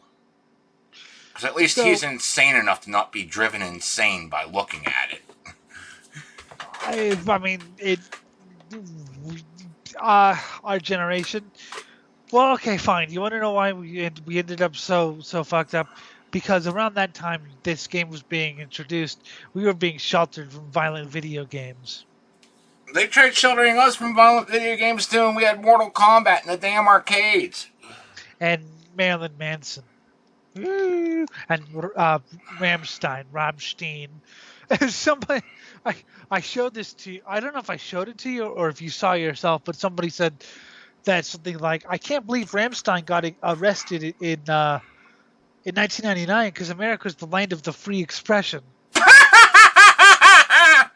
Oh my god. Really? I mean, Odorous was arrested, and they confiscated his cock. Well, look at him. I mean, we're not going to go to Gigi Allen, who did obvious criminal things on stage, okay? This is just freedom of expression shit with them arresting Odorous's cock. You could maybe make the claim for indecency, but look at Black Flag. What was their crime? Their crime was making their own records and being, outside the mainstream. Look at the Dead Kennedys. They had a violent show up in Wilmington where the LAPD basically went over to the local emergency room and said, you guys better have extra staff here because there's going to be some casualties. And sure enough, that night, the helicopters and the SWAT team. So, yeah, and again, this 99. Remember Marilyn Manson, which is, the industrial. I remember the protests, and God, there was a point in time here in Pittsburgh that Slayer was banned from playing. Yeah. So, like, the first time I heard Slayer coming to town, I did everything I could to go and couldn't. I caught them the next time they were in town with, like, a Ozfest. And whenever, God, I mean, when I was growing up, Marilyn Manson was the boogeyman. You heard all these rumors about. I was actually really excited to check out some of his music because I thought this has got to be some really interesting, like death or black metal or just really weird warped metal. It's alt rock. Yeah, I know. Watered down alt rock. Yeah, but I mean, there were a couple songs I liked, but it wasn't like stuff I'd pay money for or even care to have on my computer for long. But the reputation is what I'm talking about. Yeah, I know the reputation. And I was forbidden to listen to System of a Down as well. Really? They made some. I don't know if they did, but someone heard that they made some comments about 9/11 or something. Oh no, that was one of their songs. That was. Yeah, I know it was. But like, it's a pathetic song that was on like every radio station ever because it was so watered down and blah. It wasn't one of their songs. It was an interview that they did where they said that like 9/11 was a wake-up call to America, which it was. Yeah. There's a world out there that can kill us, but we took it the wrong way. Instead of beefing up and getting stronger, we produced you guys, the weakest generation known. As Jill Biafra said, look how lucky America's been. I mean, you go to a place like Israel, and if someone comes into a supermarket with a backpack on, you're thinking, am I going to die? Live? Yeah. Or I mean, we've only had one Timothy McVeigh. Mm-hmm. Imagine that being a weekly occurrence, sometimes 3 times a week. Nope, someone blew up another federal. Well, there's this great movie called Terminal City Ricochet, where random space junk falls down from the sky, just randomly and crushes whatever lands on or whatever. Just imagine that as your life, only instead of space junk, it's looks. I mean, I was reading a story about some guy who covered news in like Iraq and fucking Israel. He's like, and he was literally like, yeah, we got a call. It's another suicide attack. Like, just shrug. Another like Tuesday. Yeah, another suicide attack. All right, let's. There's another suicide. We don't have that in America. Wow, it was nice today. We only had 2 suicide attacks. Yeah, we only had. I mean, some. Yeah. That's a day you go out to the beach, kick back, and relax. There were only 2 suicide attacks, killing a couple hundred. And every once in a while, on a glorious day, there's none. Oh my God, that's like a religious holiday. Not because it was preordained to be a holiday, but it became one by the fact there was none. I mean, some blow themselves up on their own holidays, I mean, it was literally someone re-entered the country, and there was a suicide bombing on them. They survived, and then like 3 months later, there was another suicide bombing, and they died. It's like, holy shit. Mm-hmm. I mean, so yeah, they were mad about that, and like I said, I mean, you remember Jack Thompson, our old friend. Yeah. So we were told. I had a teacher in high school who was seriously convinced that if we played too many violent video games, we were going to go murder people. If they came from Gen X, why? We grew up in the age of ultra-violent video games, and how many of us turn into fucking psychopathic mass murderers? They don't know. They just read whatever the fuck they're told to. They don't have any experience with these things. I've played. One of my favorite games is called But if Blood. you grew up in Gen X, you were surrounded by this in America, okay? You were surrounded by like violent video games constantly. This is where your friends were hanging out. Even normies, fucking, pussy ass fucking normies were hanging out in these places surrounded by these violent video games. How would a Gen Xer be capable of fucking, or even millennial? You grew up around this shit. It was everywhere. It was pervasive. It's too bad we said no songs, because I would like to demonstrate something. Huh. Is your Discord open, or do I have to send this on Skype? I got the Discord. I'm going to send you something, and just play it. I'll explain why. Okay. Just hurry up and send it, you goddamn useless sack of shit. Should I send the longer one or the shorter one? I don't give a shit. Okay, actually, it's not that long. Okay, I'm going to send you this song, and I want you to tell me what you think. Oh, God. Okay. I was making sure it played. All right. Okay, I have to prove a point now.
was Deliverance with Weapons of Our Warfare.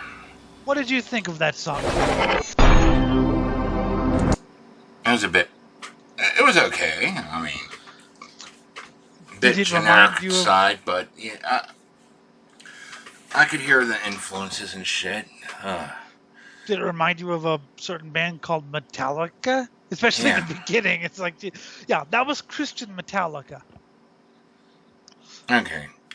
Okay, so the reason that people in your generation don't know about this and actually think that video games are murder simulators is because when they were kids, their parents said, no violent video games, no, Satan music, but you can have the Christian version.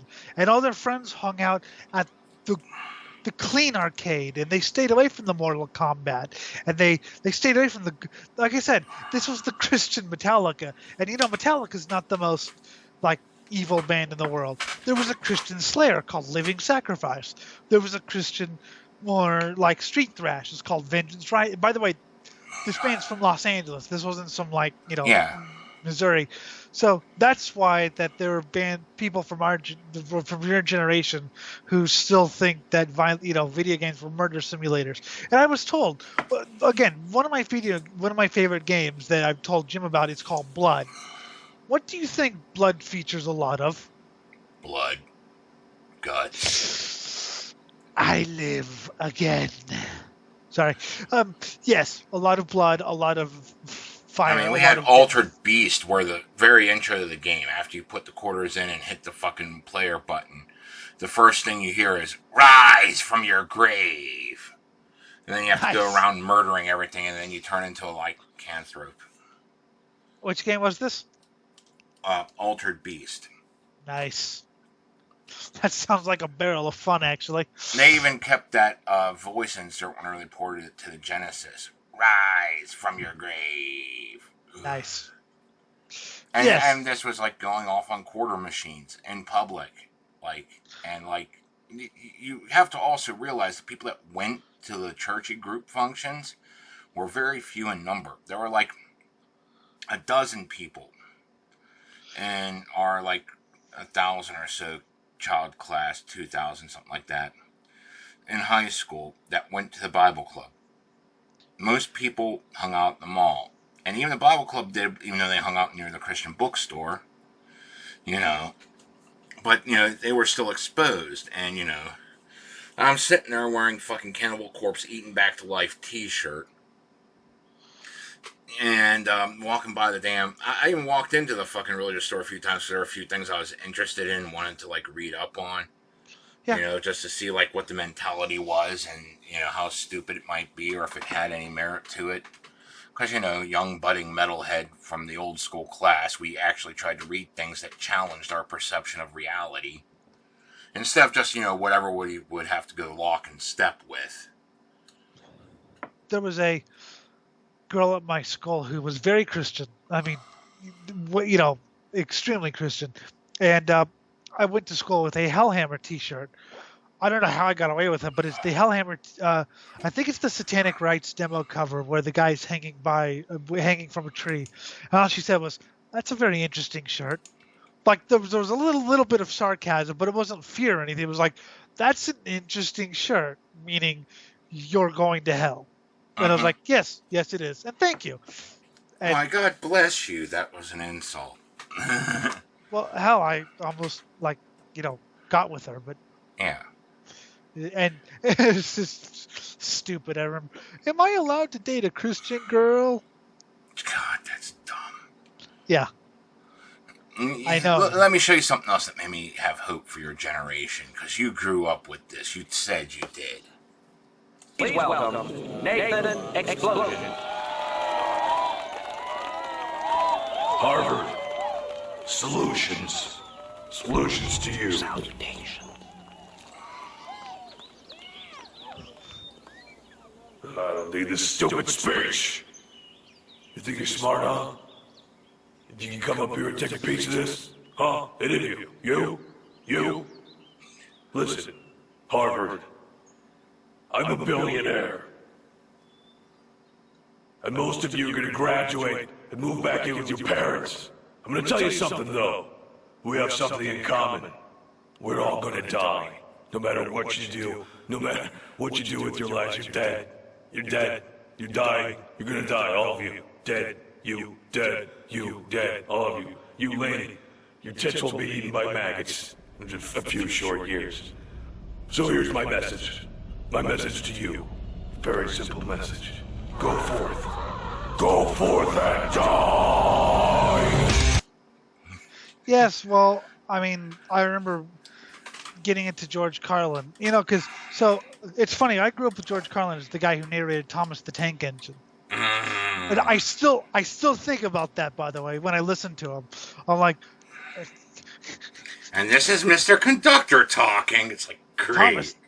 Thomas told Gordon to go fuck himself. But anyway, so when I first got into, and I was like, wait, he's saying, I mean, because I always thought that you weren't allowed, like, I always thought that was banned until recently, all the stuff that he said. And yeah, for it kind of is, and comedy's such a great thing, isn't it? Because comedy, you can provide thoughts that are forbidden. And I remember listening to him, I think it was Life is Worth Losing, which is the first one I ever heard, and I was like, he's thinking what I'm thinking. Maybe I'm not insane. Because I always thought that, as you do when you're a teenager, I'm the only one who thinks this way. Mm-hmm.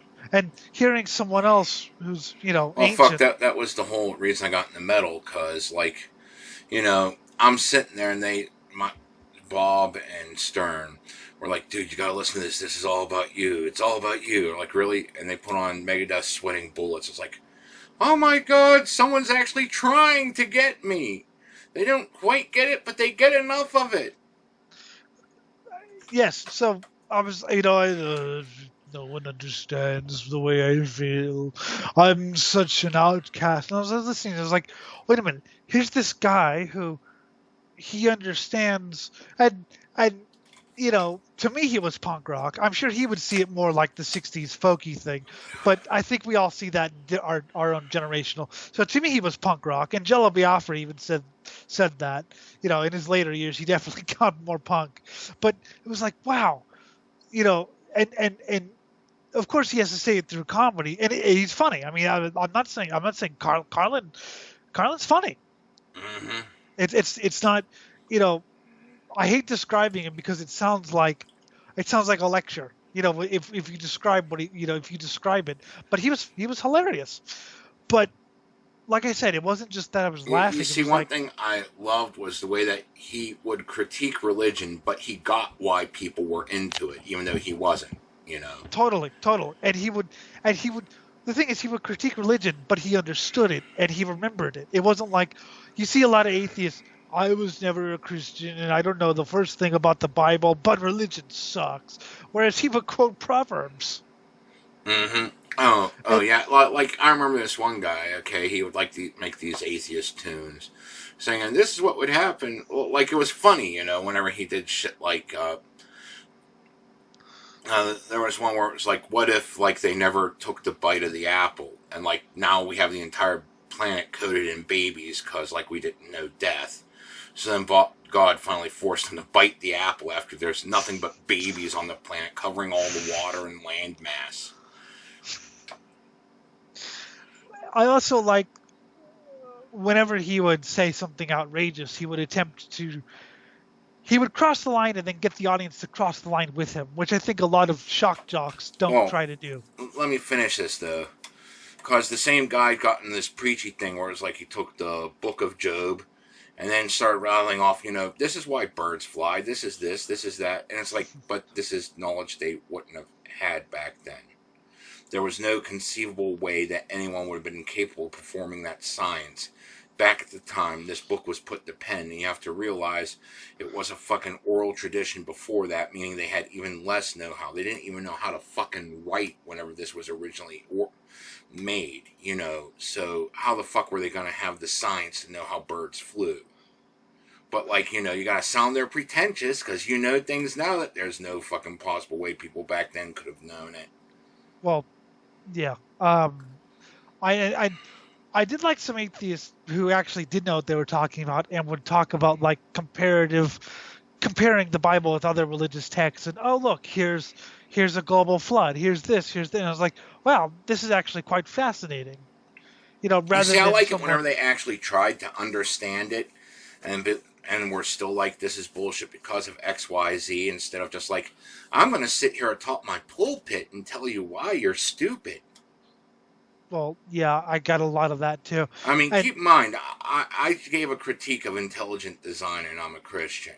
I gave a critique of fucking creationism. I said evolution all the way, because that's how we understand things. We have to conduct real science.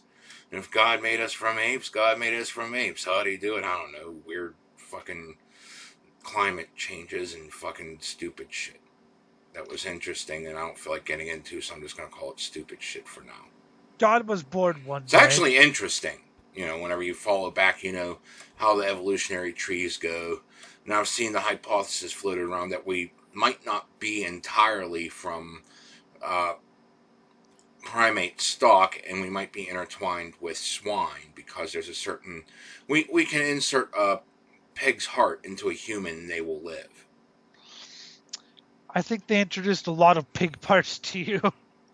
Yeah, I'm pretty much entirely that. That's what happened when I was in the mental institution. They were just using me as like a medical experiment to put all the pig parts in me. That's actually a joke, was that God was bored with Earth, so he created hell. I'm bored. Let's create some punishment. So I mean, I used to be in the atheist community. You know, I was in the rational community. Mm-hmm. Rational. And it got very annoying very fast. And then all of a sudden, I was left talking to these people. I still remember some atheist shot someone in a parking lot. And literally the post was, I can't believe an atheist would do such a thing. You agree on one sentence. There is no God. Yeah, it was literally... There's no grand binding ethos past a single sentence. How? How could you not account for human nature? Because atheists... I mean, we were killing each other before the invention of God. Yes, if you want to go that route with social evolution, we didn't have a concept of a deity to start off with. And we were fucking murdering each other, usually for fucking food. Or because, you know, we wanted to stockpile food, or because they had better pussy, or something. You know, we were... Maybe it was chicks wanting a fucking different cock, and so they fucking murdered all the women. You know, you don't... There was crazy shit going on long before we could even put it to fucking pen. As someone who's had experience with this, atheists go on about how basically there's some who believe that, you know, without religion it would be a utopia with literally no murder. Oh my god, have you ever seen the fucking shit Soviet Union did? Yeah, so that was state-sponsored atheism. Yeah, so that's what she believes.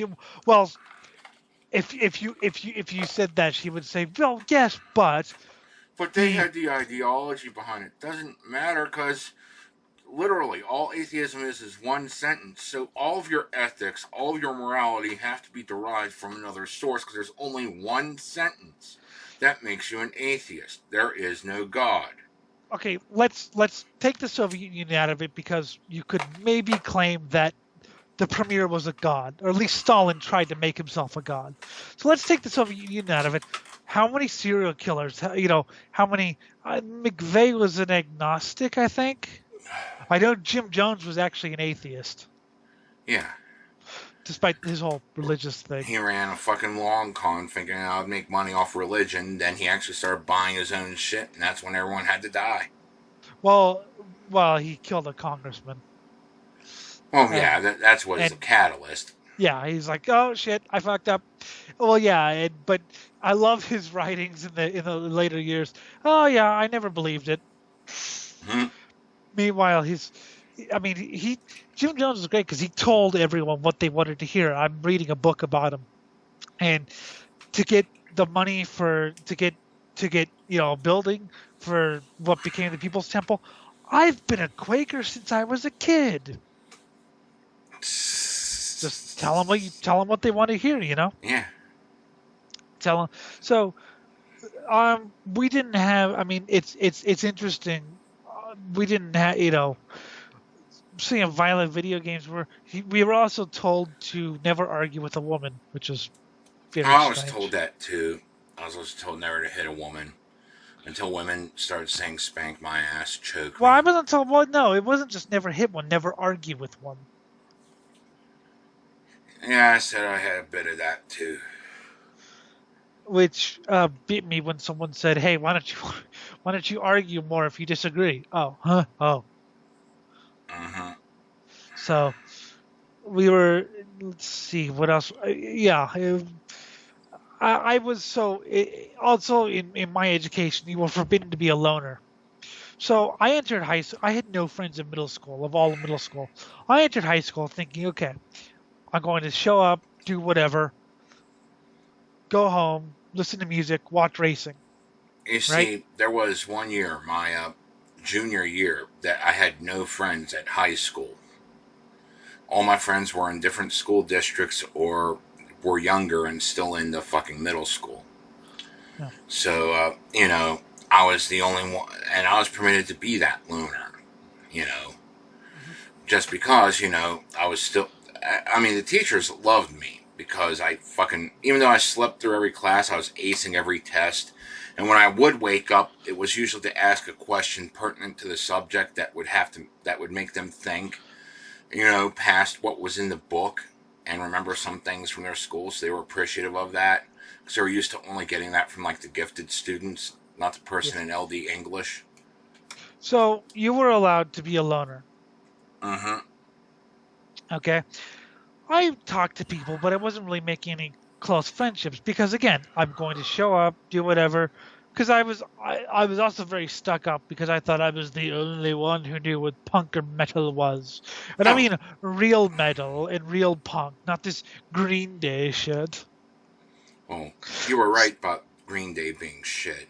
Anyway. Well, yeah, but anyway, I listened to Urban Waste and Major Conflict and Venom, like as if they made me special. Yeah. I mean, so anyway, so this is what I mean whenever I say I remember when I was a teenager and knew everything about everything. And it wasn't just the fact that, oh wow, I had this insane IQ. No, every teenager does this. It's something I look back and I realize, oh shit, we all had our heads up our own asses. A girl complimented my Misfit shirt, and I was like, oh, cool. And I started talking to her, kind of developed a crush, as you do when you're 14. Uh-huh. I was like, and we were just about to work on a project together. Something about crushing strawberries. I think it was to understand how inertia works or something like that, or, crushing force. How, like, you spread the force out. Yeah. It's actually quite fascinating. Anyway, just as I was about to work with a girl I was interested in, and, thinking maybe I could work this to my advantage, even though I had no idea what to work. Because I was 14. I was pulled out of class and told, you're dropping that subject and we're going to enroll you in social skills because you aren't making friends. Just because you're not Mr. Popular. Your school cock blocks you. Your school cock blocks you. Yes. Oh my fucking God. 1,000%. Fuck the fucking government. I was just about to make a friend. What the I mean, we were, I mean, that wasn't the end. I got to see her more, but the chance was gone. She found a boyfriend like 3 months later. Yeah. I hated social skills because it was for high functioning autistic kids, and there were some, people in there I liked, but first off, I was pissed off because I was, cock blocked basically. Yeah. That fueled my adolescent rage. So I would lash out, not physically, but I would write these things. I would write these papers about, and then I showed up with Gigi Allen and we shot all over this. It was 14-year-old, revenge fantasies basically.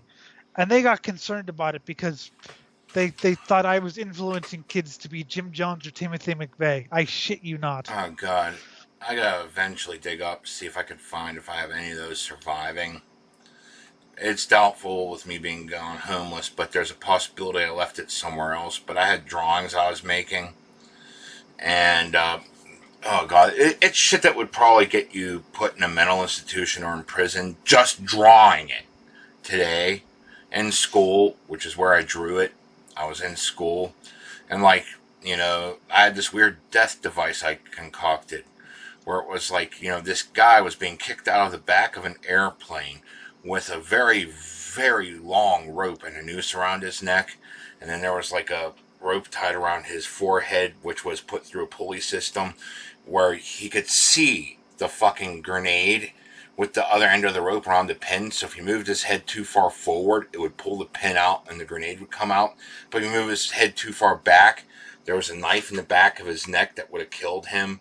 There was a TNT plunger, you know, like the old school cartoon type, that was actually legit, but, like, you know, I didn't know how it worked at the time, so, you know, it was just a cartoonish version, but there was a TNT plunger on the bottom of the chair, so if that hit, he'd blow up.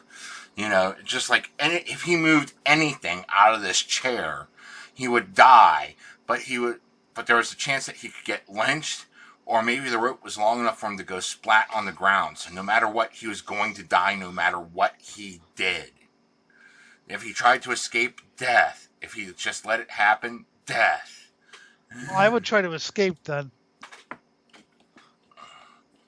I just like the picture of him, and I have him have cartoon. I had him screaming with the cartoon tongue wagging in the wind. It's perfect. It's actually kind of poetic, if you will. But yes, that would get you. So a friend wrote a story about a ninja, and it involved a gun. So the police were called because a story involved a gun. Ooh. Yeah, that's how skittish they were. And like I said, this woman was trying to lecture us about who Timothy McVeigh was, saying that he was a kid who blew up. I mean, he was 27. He was not 15, but they made it sound like he was a kid who blew up a building. Oh God. That sounds like a moral panic. You ever seen those, like you've seen the video game causes you to kill people or whatever. That sounds like a moral panic movie where the video game causes him to blow up a building. Anyway, so yes, so after there that, was this fucking Law and Order episode just a couple years ago, where they were making fun of the violent video games, and like he was trying to level up because he was attempting to rape someone in the middle of a robbery. No. You're missing the best line when the shootout happened. This is nothing like a video game, huh? Yeah, actually it is. And I damn near threw the remote through the TV at that point.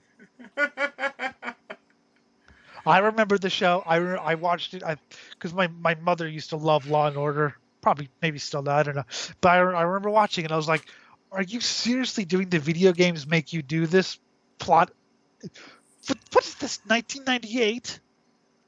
No, I would have thought it was 1991.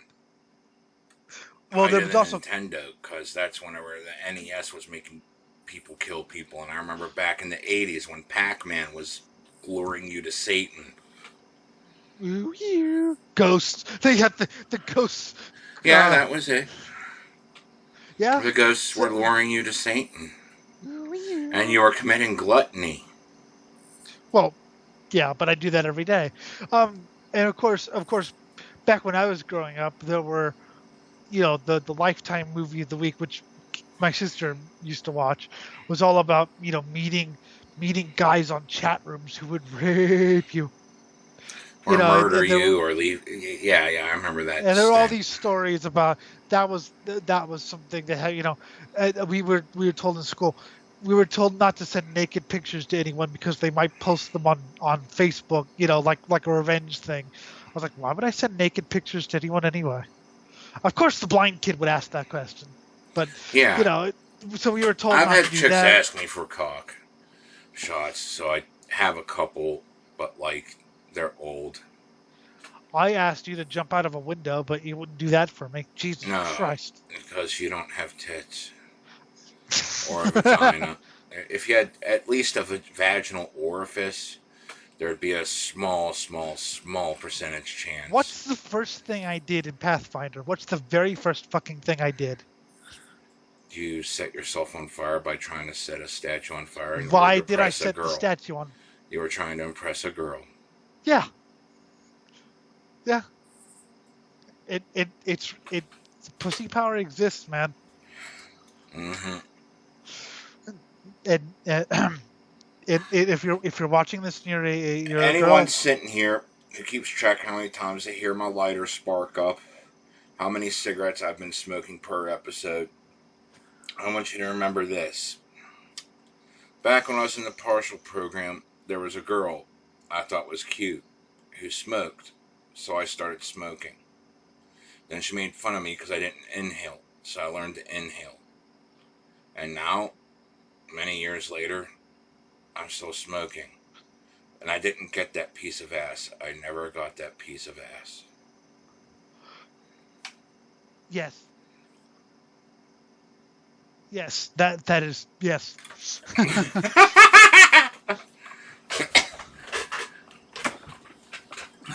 Yeah, you're going to do it, even though you know it's probably not going to work.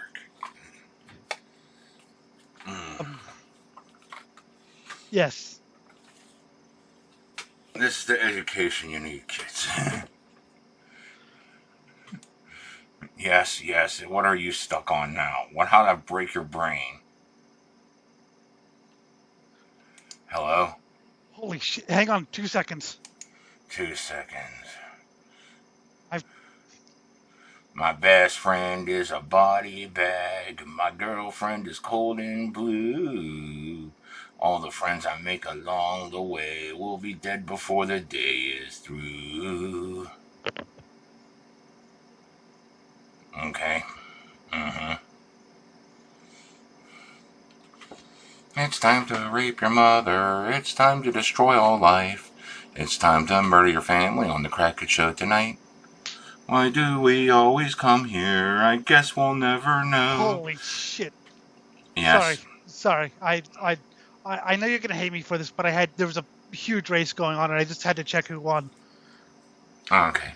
Oh, fuck yes. Fuck good. Yes. Larson won the biggest sprint car race of the year. Oh, okay. Sorry. Okay. Anyway. Hear how dismissive I am because it's a sport I'm not interested in. But I love how excited you are. You sound happy. What happened? I said, notice how despondent I sound because I'm not interested in this sport. But you sound happy. I'm glad you're happy. How can I ruin your day now? You can't. Willpower won. Larson won. I'm happy. So anyway, getting back to what else we learned. So did you guys have videos about drunk driving? Yeah. Tell me about those. I wished we had fucking blood on the highway. Because I heard they showed real corpses in that. I mean, we'd see the wrecks, we'd see the x-rays of the people and how bad they were injured and the mortician talking. But, I wanted to see a real dead body. But that was my fucking, auto wreck fucking, this is drunk driving. Mm-hmm. We had several. We had one where, I told you about the kid that was involved in the accident. We had one where, this one was actually kind of interesting, where they rigged a car to steer as if you were drunk. Your delayed reaction or whatever. That was actually kind of interesting. Now that you bring up, we had that too, and it was interesting because we were like, who the hell would want a car that drove like that? Well, I asked technical questions that baffled the teacher, but she knew that I wasn't going to go away, so she actually looked it up and explained. Basically, they just slowed the steering way the hell down. Mm-hmm. So it'd be like, oh, here's a kid, turn. Oh, you killed the kid, whatever. You hit a kid. That was another thing that we had in school too. We had videos of people who were in prison for vehicular homicide because they did a DUI, and they're sitting there talking about their sad stories. And sometimes they'd have a friend with them in the car that died. Well, I know what I wanted to talk more about. Well, because counseling. You mentioned counseling. Mm-hmm. When Dale Earnhardt died, February 18th, 2001, I don't remember if I think the next day was President's Day. That's why I always liked the Daytona 500 because the next day was a day off. Mm-hmm. You know. Anyway, I mean, I was sad, but you're like I was like almost 7, and I didn't really react much to when Greg Moore died in Fontana in '99, and I didn't react because I was too young to really process it. Other than he's not coming back. It wasn't until, I mean, not like Dan Weldon 2011 where I was like, holy shit. Anyway, the counselor pulled me out of class because she thought I had something, you know, because everyone here knows that I'm a race fan, especially judging from my reaction right now to the results. But and if you talk to me for 5 seconds, you know that I'm a race fan, which I like Jim's antipathy. It's hilarious. So the whole thing is, so she knew I was a race fan, so she asked if there's anything to talk about, and I was like, well, it's really sad, but all I want to know is how it happened. You know, how could this larger than life person be killed? So 2007 was when we watched the Please God I'm Only 17 movie that I was telling you about. You know, the one where So a couple months later, a kid in my class who I'd never spoken to, but who was in my class, the story goes that he was riding his bicycle and he heard a big dog behind him. So he's afraid of dogs. He was afraid of dogs, apparently. Apparently, seeing as what happened next. Yeah. So he was riding his bicycle and he hears this dog behind him, and he swerves wildly to avoid the dog and goes into the middle of the street where he gets hit by a car. My thought at the time was, I guess you had some more to fear than dogs, huh? That's not nice, I know. But this is probably just going to be a compilation here, but you know, it's what I could find on short notice. If I dug, I could probably find a full video.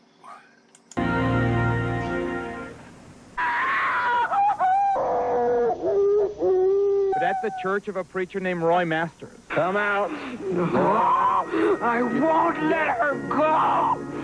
No. Exorcisms of the devil appear just as sincere, far out, and dramatic. You've lost your power. Get out of here. With a background in show business rather than theology. Show business rather than theology. Indeed, the Army does officially recognize Satanism as a legitimate religion and supplies chaplains with this guide for ministering to the satanic soldier. Some charge that Army bases have become sanctuaries for devil worshippers. And the graffiti. 666, the sign of the devil. Over here, a bloody skull and crossbones. Looks like childish graffiti. The interesting thing about this pentacle is it's an upright pentacle. Let me see. It's actually fairly fresh. This is how gangs talk to each other. Okay? But now this is how occultists talk to each other. This here is a psilocybin mushroom. That's a cult? So that probably looks more like I'm drawing a they had a drugs. psilocybin ritual. Mike Warnke is a former Satanist. Today he's a successful comedian, preaching Christianity in the form of humor. But back in the 60s, he was one of Satanism's high priests. The things that you would see in a satanic altar. He showed us what a satanic temple might resemble, and typical implements used to worship the devil. The bones usually... I think it was exposed later he never was. Hello? Hello? Are you there? Yes, I'm here. Yeah, I think it was exposed years later that guy never was part of any satanic thing. He was just trying to get brownie points with the church. He still claims he is, though. It's more than that. He's trying to raise up his career. The thing is, I love stories like that. In fact, I think I have his book somewhere. I have a whole bunch of satanic panic books. So yeah, I was trying to find the fucking actual police training video where they were trying to train people against cults. So the next day, well, the whole school went into funeral mourning, and counselors used to pull us out randomly asking, do you have anything to talk about because the kid died or whatever? And I was like, I mean, it's sad that he died, but I mean, I don't really feel anything. Like it's just a kid that, I didn't know him at all. Yeah. And so that's what it became. It became, like I said, for some kid who, and there was a funeral service held at lunchtime. And like I said, I was like, well, why did you just swerve wildly? I mean, so yeah, you were talking about having counselors at the school, and of course you went to school during the whole satanic abuse thing. I was a satanic baby killer of Jeanette, Pennsylvania. Yes, you were. And you were hiding babies, And selling corpses to... Yeah, I was putting the corpses in my dad's backyard. And then whenever my dad's house went up for a foreclosure sale and they didn't find any infant corpses back there, I was then deemed to have been opening up an evil vortex to hell to hand him over directly to the Dark Lord. He wishes... I wish I could open up an evil vortex to hell. So that's the thing is, like I said, we were much more sheltered than, I mean, we were talking about a joke that some kid didn't get. It was a joke about wives being jealous that their husbands were judging a beauty contest. Yeah, oh God. There was a Flintstones episode when it was the one where the Grand Poobah said that Fred and Barney had to judge the beauty contest they were going to have there. And, they ended up getting all the phone calls from all the contestants, and the contestants would show up trying to bribe them with their looks before the contest, trying to win and all this shit, and the wives were there, and they were getting all jealous and pissed off over it. And the guy was like, I didn't understand this until I was an adult. Meanwhile, I'm thinking, back to the age of 3, just looking at the adults in my life, I got that joke. I mean, I didn't get the sexual component or blah, blah, blah, blah. But I knew that a spouse would get jealous over them looking at someone more attractive. Or, watching beauty contests and shit. Because as a kid, we were told that, once you're married, you're there for life. And we never saw a young couple on TV. It was always old people who were married. Mm-hmm. I don't know if that was true, but that's what it seemed like. Because when you're 4, everyone's ancient, right? Yeah. But so yeah, we were told that once you're married, you have that one person in your life, the one person, which was when I found out both of my grandparents were divorced and remarried. I was like, huh? So God, I grew up Lutheran, and my mother tried leaving my dad. God, I hate the fact I did this as a kid. But I remember, with the whole entire church and school reinforcing, married for life and bloody, bloody, blah. Yep. I wish I would have left her, leave my dad. I might have turned out to be a better person. It's not a true regret. It's just one of those things I like to say because, yeah, it's something interesting to contemplate. But anyways, I cried because we were having this fucking talent thing that we were doing at the church, and I had to go. I think it was chorus or something. And, and I had to go. And that was my entire angle, was to bring the family back together because I knew Dad would be there and we would all be a happy family again. And, of course, he was there, and we got home, and the first thing he did to Mom was fucking beat her. That's my happy family reward. Well, I know people whose parents divorced. I know one guy who was talking to another, and this is when he was a kid. He had an attitude because he was like, "Your parents are still together. You must be fucking over the moon. Your parent, you must have everything life handed to you." Oh God, no. Well, my family was still together. I've already told about the day that the fucking glass plant went up. It was on fire. It was right by the middle school, so we got to go home early. And then I got the beating of my life because the sirens woke up my dad. Nothing I did, just the sirens woke up my dad, so I had to be the blame. Shit. I mean, that's all I can say. I know I say I got the beating on my life a lot when it comes to, like, just these sudden things, because, like, at the time it felt like it, but, to actually gauge what was the beating on my life, I'd have to say none of them compared to the abuse that I've had to suffer after I left Dad's. Or even, like, the bullying I got in high school, the baseball bat taken to my face, But still, it was a pretty bad beating with the nice little belt buckle. But so, I mean, like I said, we were talking about, or way much earlier, we were talking about how kids shows are being dumbed down, and I said, kids shows today make Gem and the Holograms look like South Park. Uh-huh. And I wasn't joking. That wasn't. I mean, yeah, maybe a little bit of a dramatic, but like I said, dear God, if everything's like Caillou, oh God, I pity the generation. Well, yeah. At least I'm here. At least I exist to hopefully spark some hope. And I've met a few Gen Z kids who are okay. Yeah. I met one who's cool, and of course I've been with people. Why do you think I always went older, Jim, with my dates? Because your age is annoying. Yes, by older I'm not talking like 2 years. You're talking 10. Try 22. Oh, okay, that's even better. Yeah, I was 22. 42. Yeah, well, actually. Call me mommy. The other one was only 17. So I could just see it now. Call me mommy, Blindy. Well, for a Christian, yeah, actually. I mean, for it's funny. I never understood why some people said that Christians were the most unhappy Christian girls were the most ferocious. Oh dear, fuck you. I learned.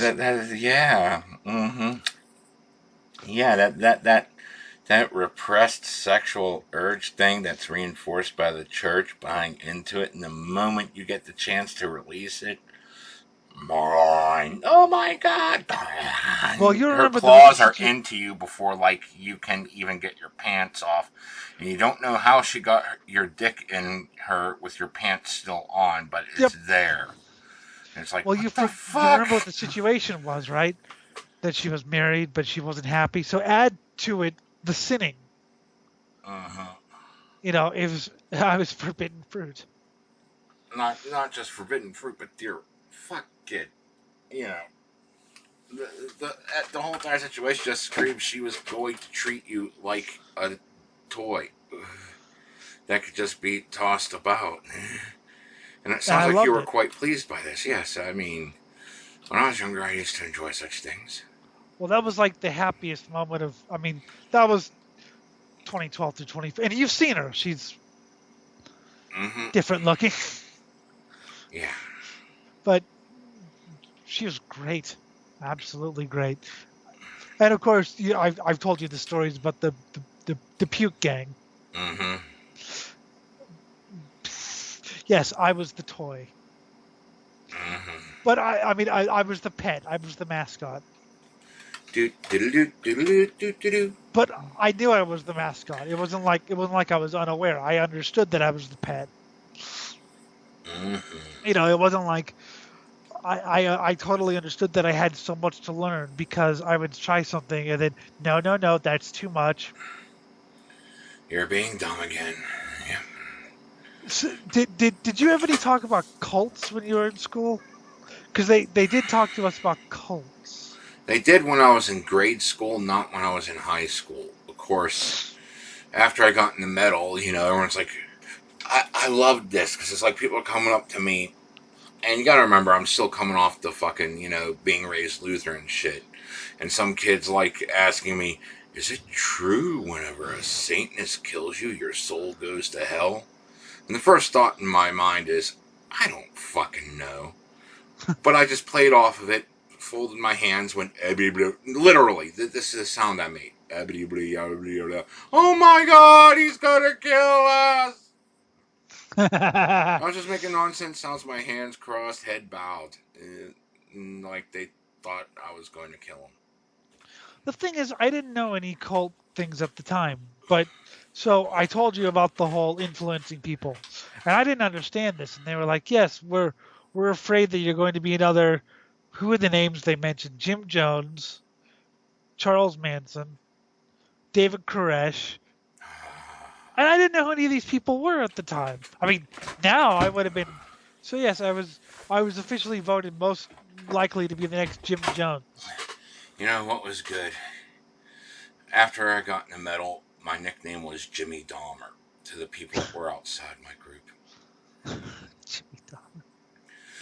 This is how they fucking... And the best part was, I loved it. So, like, I took it as a compliment. And they saw I took it as a compliment. And they're like, good, I'm on his good side now. Hey, Dahmer, how's it going? Okay, have fun with Satan. Whatever. They didn't, and of course, and around that time, I started questioning God, God. So I would say, well, I don't know if I believe in God. What? What do you mean you don't believe in God? Well, I don't, it's the 12-year-old logic, right? Mm-hmm. Well, I don't know if he exists or not, or if it's even a he. But, so I started getting into black metal, and you were wearing Cannibal Corpse shirts. I was wearing Burzum shirts at 12 or 13. Oh, here's a burning church for you. Lovely. Yeah. And, and I was not shy about telling, who's Burzum? Oh, he's a guy. It's a one-man black metal band, and see, the thing is, he was in this other band, right? Until he killed the guitarist. What do you mean? Well, he played bass in this other band called Mayhem, right? And he killed the guitarist in his band. And they left me alone after that. That's good. That's what you wanted all along. Just to be left alone. Yeah, it wasn't until high school that I actually started trying to make friends. Although this one older dude, I think he was my age, but he sounded like, dude, is that a Burzum shirt? That's awesome. I was like, drugs. We were talking about drugs. And around 14, 15. So what was your first drug experience? My first actual... Okay, are you talking... Because I was around stoners doing drugs for a couple years before I actually did drugs. And I don't actually remember the experience other than, all right, give me some of that shit. And I just grabbed the bowl out of someone's hands as they were passing it to someone, so he was going to give it to someone else anyway. And I just took it, and I remember everyone's mouths just dropped. After that, I remember nothing. I remember I heard tales that I got so high I did some stupid shit, but I've heard so many conflicting stories about the first time I got high. I can tell you all about the first time Jeff got high. Okay. Because this is after I got high, and I remember for years he'd been begging people to get pot, and he kept getting fake pot and grass cuts and shit. So finally, I had the connection. I had the pot. And, we went out to this little wooded area by the Altman Park, which is where the baseball field I got kicked out of by the cops because people were throwing rocks at me and I did nothing in return. Anyway. Yes. Went out to this woods section back there, and I had a pop can, and I took out my little keychain that I had that I used to poke holes in the fucking pop can. And I put a little bud in it, and we smoked it out of the pop can. And Jeff the whole time was like, I feel nothing. This is fake. This is just like all the other times. This is such a letdown, and I'm gonna... He stood up, fell right back down, and started laughing. Because I kept telling him, it's Creeper, dude. It'll hit you later. And then when it did, and I remember, he stumbled the whole way home, and, he made absolutely no sense. But I think in his mind he was making perfect sense. It's just he made no sense in reality. So what do you want to hear first? The first time I had pot or the first time I had drugs? Let's hear drugs. Okay, because pot's shorter and it's just funny. It's basically yours. So me and the gang were hanging out, obviously. You know who I'm talking about. Mm-hmm. And Puke had speed. I'm sorry, it wasn't speed.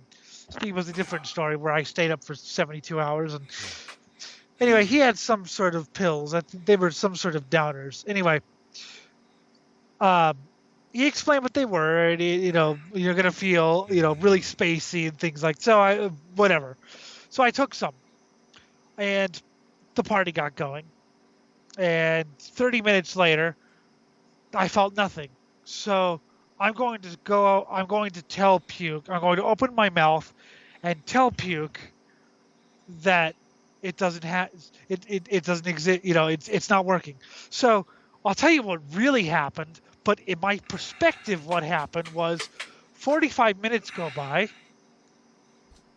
when I'm still attempting to figure out how to open my mouth. So, spoiler alert, clearly it's working, right? But I'm just too stupid. So I finally open my mouth and say in a voice that I've never used before, dude, I don't think it's working. Now, do you want to know what? Now, do you want to know what really happened? Like what happened? What they tell you happened? Puke had told me 12 times that he was going to have to go to the store to get some hamburgers. And so he told, God, I wish I could use her name, the pink girl. Pretty in pink. Okay. What were you gonna say? Go ahead. I said okay. Oh, sorry. No, I thought you were asking something. Anyway, so he told Pretty in Pink, okay, I've told Elliott 12 times, and I don't think he's in this world. Could you watch him for me? Because, he's probably not going to do anything, but just in case he does. So she was watching me for 45 minutes. Meanwhile, I still think Puke's right there. Right? I still think he's there because no time has passed for me, but yet it also has passed. So she told me later, you were, like I said, he told you 12 times he was going out to get hamburgers. Meanwhile, I'm like, dude, I gotta tell him this isn't working. We got ripped off, dude. And the pink girl had to babysit me that night. Dude, this isn't working. Who do you think you're talking to? 45 minutes later. What? Yeah, because she answered me, and it wasn't 45 minutes, but it was like 2 minutes later. Where's Puke? He went out to go get some hamburgers. 5 minutes later. When's he coming back?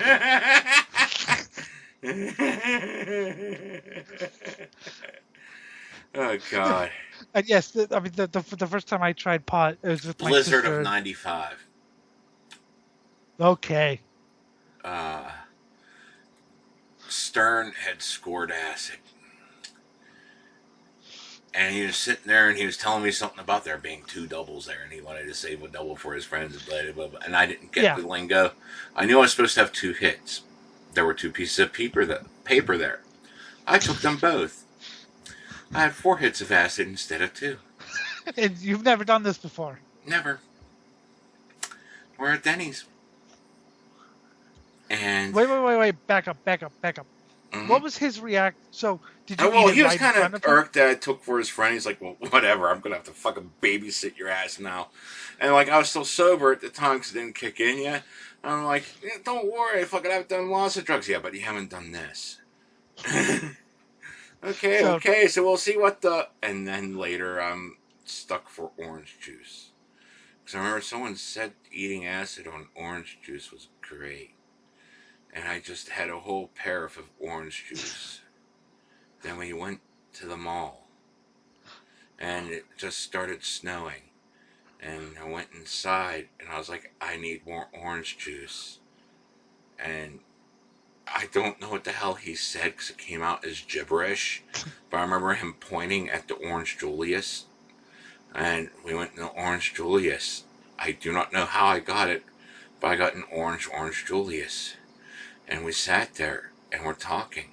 And I remember the discussion vaguely enough to know that we were talking about the meaning of life, and we discovered the meaning of life. And I kept talking about the meaning of life, and I probably repeated the meaning of life 8 million times, thinking I only said it once. Yes. And then I took a sip of my Orange Julius, which was already at its bottom because at this point in time I drank it all.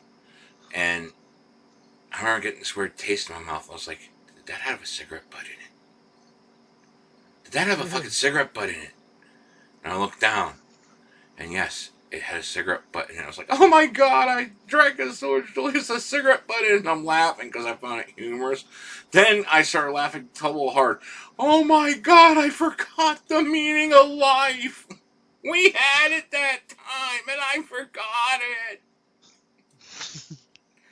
I think it's trying to get me to calm down because I think I was screaming this at the top of my lungs in the middle of the mall. That's kind of dead because, you know, the blizzard's coming and not many people are there aside from employees.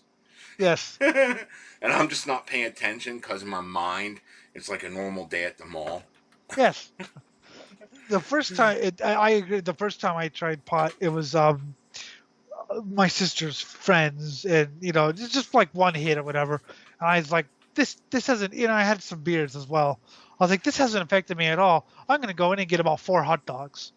So clearly, it actually has affected me because it made me hungry. I stand up, and all of a sudden, I realize that I've become very wobbly. Wobbly. He's got the wobbly.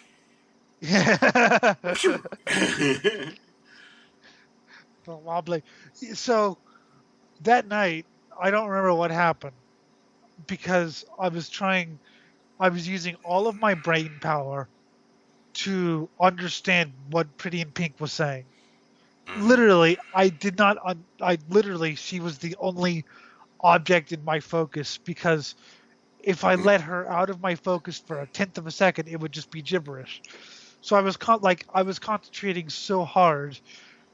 You could have stabbed me in the back 35 times and I would not have felt it because must focus on what she's saying to survive. So yeah, she had to babysit me that night. I've had days like that. Must focus on this guy. My favorites whenever, oh god, the favorite, just not so much when it happened, but immediately after.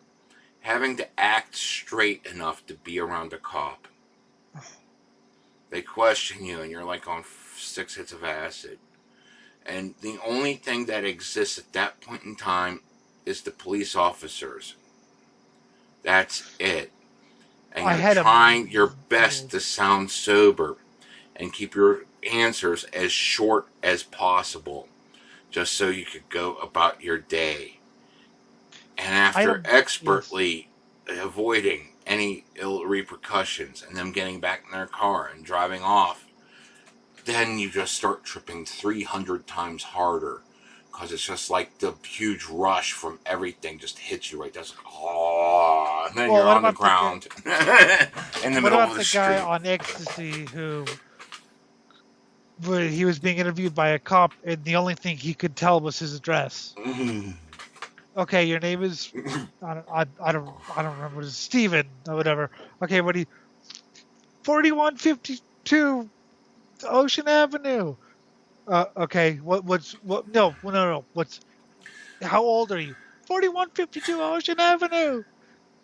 I had a mild version of that where I had to meet Pretty in Pink's extremely religious parents. Oh god. Fried out of my mind.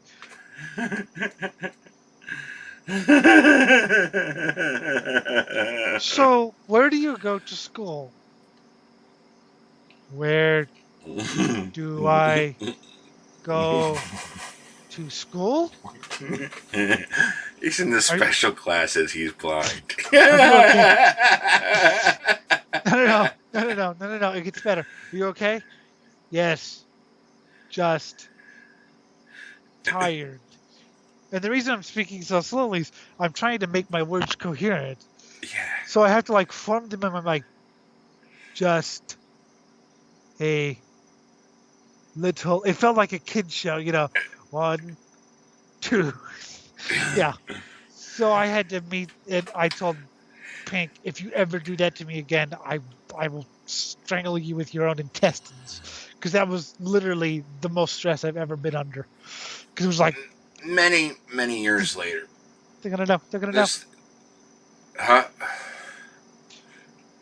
Yes. Okay. Like, as my party years were winding down, bumped into one of my ex-girlfriends who was That's a story I don't want to get into, like why she was an ex. But anyway, I felt like I was going to stick it to her. And I just scored some acid. So I was like, want to go on an acid bender? So we start out tripping and everything's fine. We go in the basement. She's like, just lay back and trip back. No, we have to go on an adventure. So I drug her out on an adventure.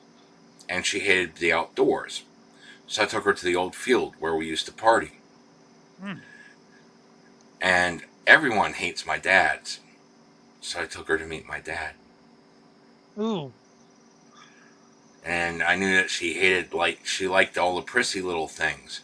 So I took her to the attic, which is like the antithesis. Even as, like, you know, it started to go derelict because no one was there for a while, you know, it still carried the air of this is where people partied. The Weekly World News articles were still hanging there. Everything was the antithesis of everything she was. Just for context. Just for context. So the Pretty in Pink girl, as you know, loved the color pink and loved some girly shit, but she was also a hardcore metalhead. Yeah. And it was always funny when she went to shows because people would not believe she was a metalhead. And they would get very aggressive about it. And all of a sudden they would find a 5-foot-tall girl standing over them as they're on the floor bleeding from their heads. Yeah. And then of course Puke said, "You want to be friends?" Mm-hmm. Anyway, so she was not a metalhead. No, she was a metalhead, just not the right kind. Okay. She was closer to yuppie trash, but anyway. And I wrapped up the day by taking her to my mom's, because she knew my mom was cool, except my sister was staying there at the time. So now she has to deal, after everything else she had just been through, she now has to try to act straight around my sister, who was in a very biblical mood that day. Mostly because I started talking the Bible with her, intentionally. And this bitch was like one of those prissy atheist types. Ugh. So now she's got to deal with my sister talking about biblical shit, because I started her along that path. Because, you know, I have a variety of interests, and she knew sometimes I wanted to talk about all things dark and evil, and sometimes I wanted to talk about the Bible. So, you know, I'm tripping, and I started a Bible conversation with her, and she went on and on and on, as she does. And my ex-girlfriend had to endure this tripping. That's evil. And then she went home, and I just sat there laughing, and my sister looked at me and said, "You're on drugs, aren't you?" Yes. Because I was just laughing for what seemed like no reason to her. And I didn't explain to her the real reason I was laughing was because I had my ex-girlfriend, thinking she was going to have a free party, go through a day of hell, and not lay a finger on her. That's evil. I didn't mean it. I just had to context, because when I said Pretty in Pink, people might think that she was exactly like that, whereas she looked like the most fragile thing in the world, but if you pissed her off. And she also liked death metal. Oh, so this story is Jack Grisham's. It's not mine, unfortunately, but I have to tell it because it reminds me of certain Puke stories. So Jack calls into his house to see, because remember, he was in TSOL, right, which was locally famous. So people would, like, camp out at his house, right? Mm-hmm. So his mother goes, so 2 girls were camped out at Jack Grisham's house. His mother invited them in. Remember, these were 2 punk rock girls with, like, used tampons and shit in their hair. His mother invited them in, made some lemonade. They were going through the baby book. So glorious. Jack rushes into his house, and like I said, he sees think of like the most skeezy looking crack whore punk, and then multiply it times 10. Just sitting, drinking lemonade and looking at baby pictures. That is so embarrassing. Oh, God. No, the pink girl loved metal and could debate because she came from a very Christian household, so she knew the Bible back to front to back, so she could debate and respect people. She was not a yuppie. Still isn't. Yeah. So like, I just still love that story, though. I got my revenge. She might be listening to this. Hello, Pretty in Pink. Have you ever had, like, piss or shit accidents on drugs? Yeah. Awesome. Well, I know your friend forgot how to shit. That was glorious. Oh, God, that was glorious. Because the whole time, okay, first off, we started tripping and shit. And we went back to my place. And my dad, the first rule is never eat anything my dad offers you. Because, let me give you an idea of my dad's hygiene. And get your barf buckets ready. Pull that garbage can closer. Yeah, we'll give you a minute just to get ready. I will sodomize the world with your nose. Anyway. Okay, barf buckets at the ready? Everyone ready here. Good. My father, after a certain point, had gotten so lazy that instead of going downstairs to the basement to take a shower, which the reason he didn't go upstairs to the bathtub was because he was too cheap to fucking fix the plumbing. Anyway, he got too lazy to even go downstairs to take a shower, so he started bathing in the sink. Then he got too lazy for that. And he started just rubbing hand sanitizer all over his body. And that's how he would bathe. Jesus Christ. And now, you don't have the proper image yet.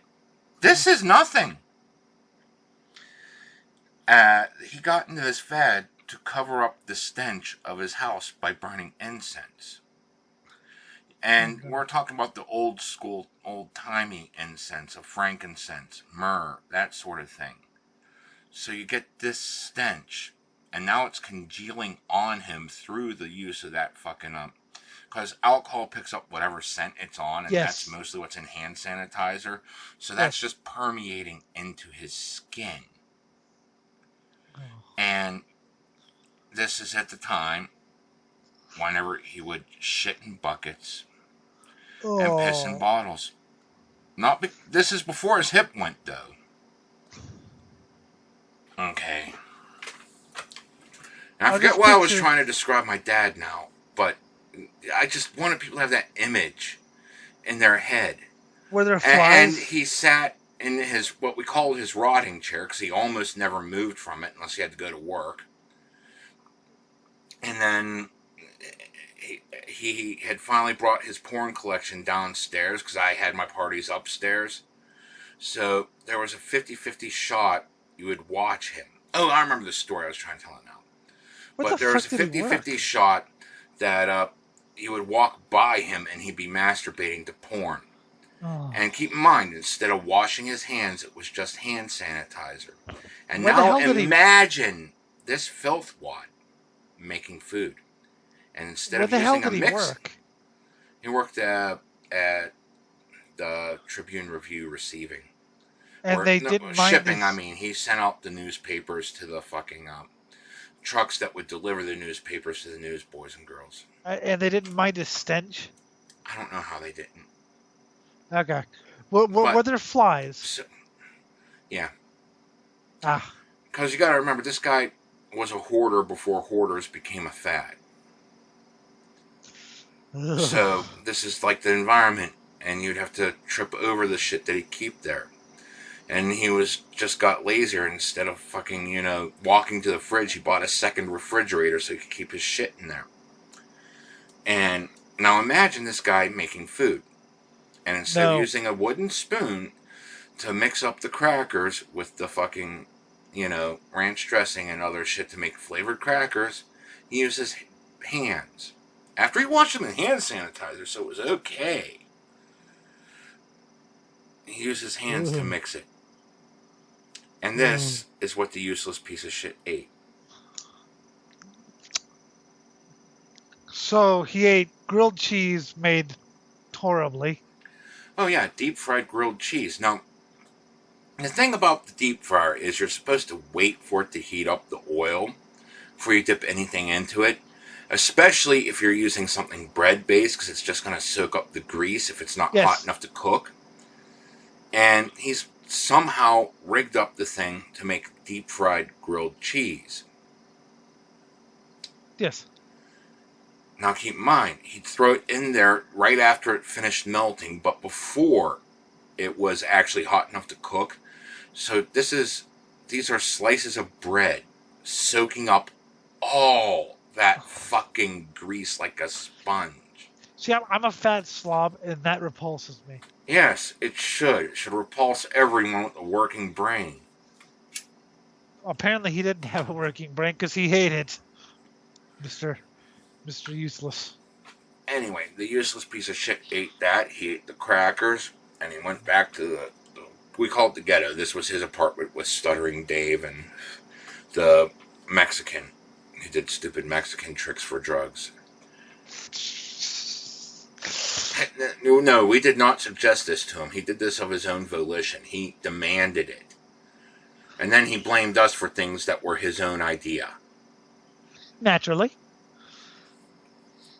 Anyways, so we're there at the ghetto, we're drinking, we're partying, and the useless piece of shit's like, oh my god, my stomach, oh god, you know that scene from Alien? Yeah, dude, it feels like it's gonna rupture right out. Oh my god, I'm dying. And you gotta remember, I'm the only one that's 21 there, and everyone's drinking. Yes. So this is illegal just on that front. Not to mention, Stuttering Dave was a coke dealer. Oops. So there's even more illegal things going on. Oh dear. And the useless piece of shit is on a shit ton of drugs. Of course. That were at the party. And we were sitting there debating whether it was worth the risk of going to prison to take him to the hospital. Because we literally thought he was dying. And we had we spent a half hour contemplating the merits of taking him to the hospital versus letting him die so we don't go to jail. Of course. So you take him to the hospital. I just want to point out, this is why this is the best thing to tell kids don't do drugs. This is the shit that happened to us. Well, you might end up in a situation where you're literally dying and your friends are contemplating whether it's worth the risk of prison time to take you to the hospital to stop you from dying.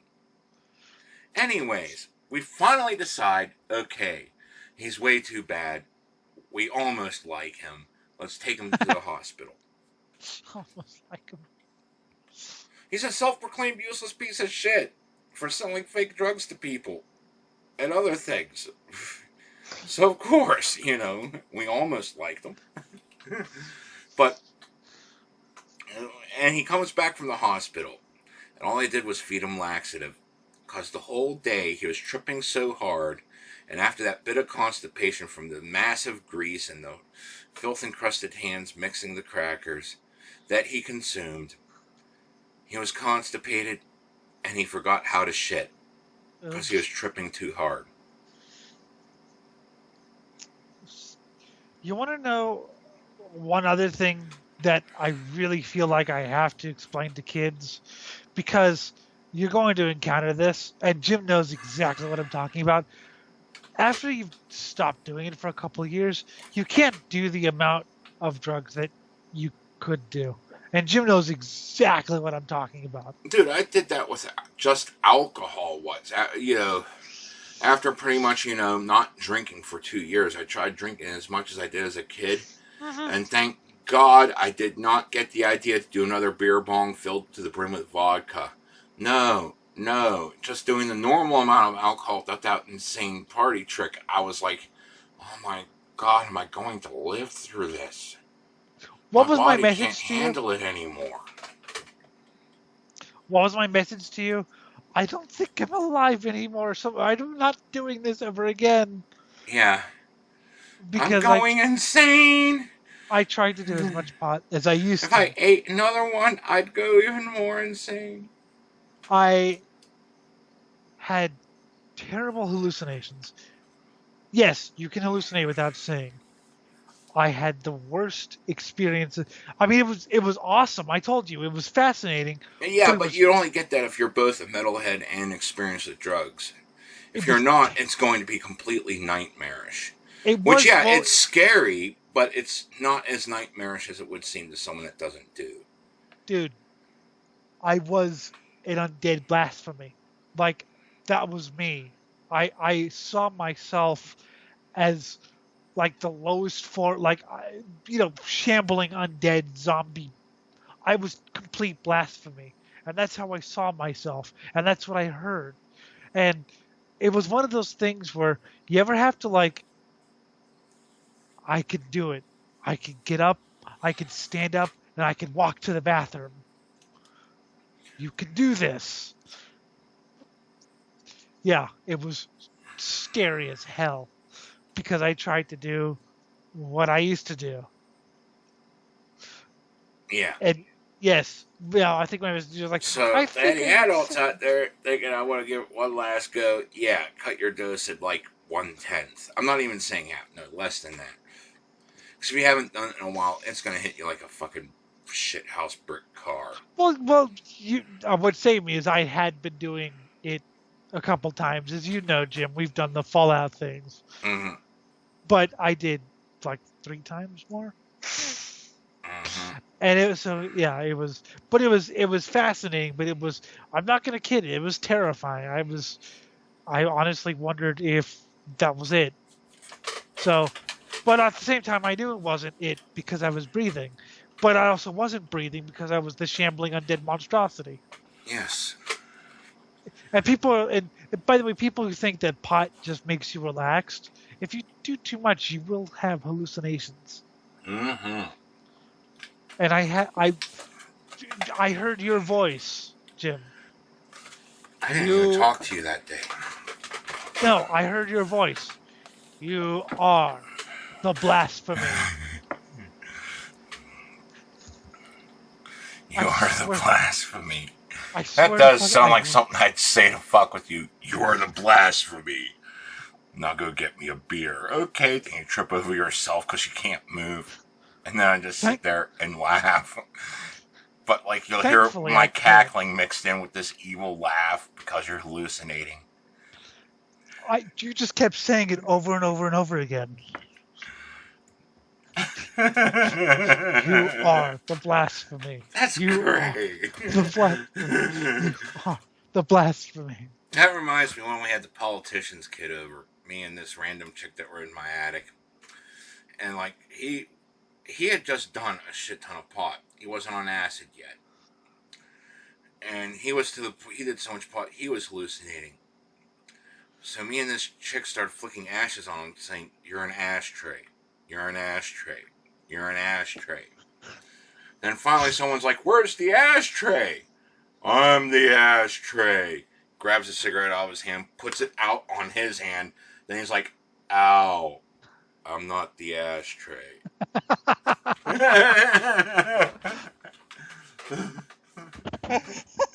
Oh, I mean, there was the last time I did the normal amount that I do, and I was so see. I mean, this last time I wasn't out of my gourd. My gourd was in another dimension. This time I was just out of my gourd, and someone said, "Hey, do you want to do a voice chat?" And I was like, "Okay," but I just warned you, I'm high. But I was so high, I thought that I was on their show, which they don't have, and I was doing an interview. So I come up, "It's really good you guys let me on the show, because I love your show." And they knew and we had a fun talk, but the second time, I don't think I would actually have said words because, so not only did I had this vision of you on a Harley Davidson as well. That's awesome. That's just heartwarming.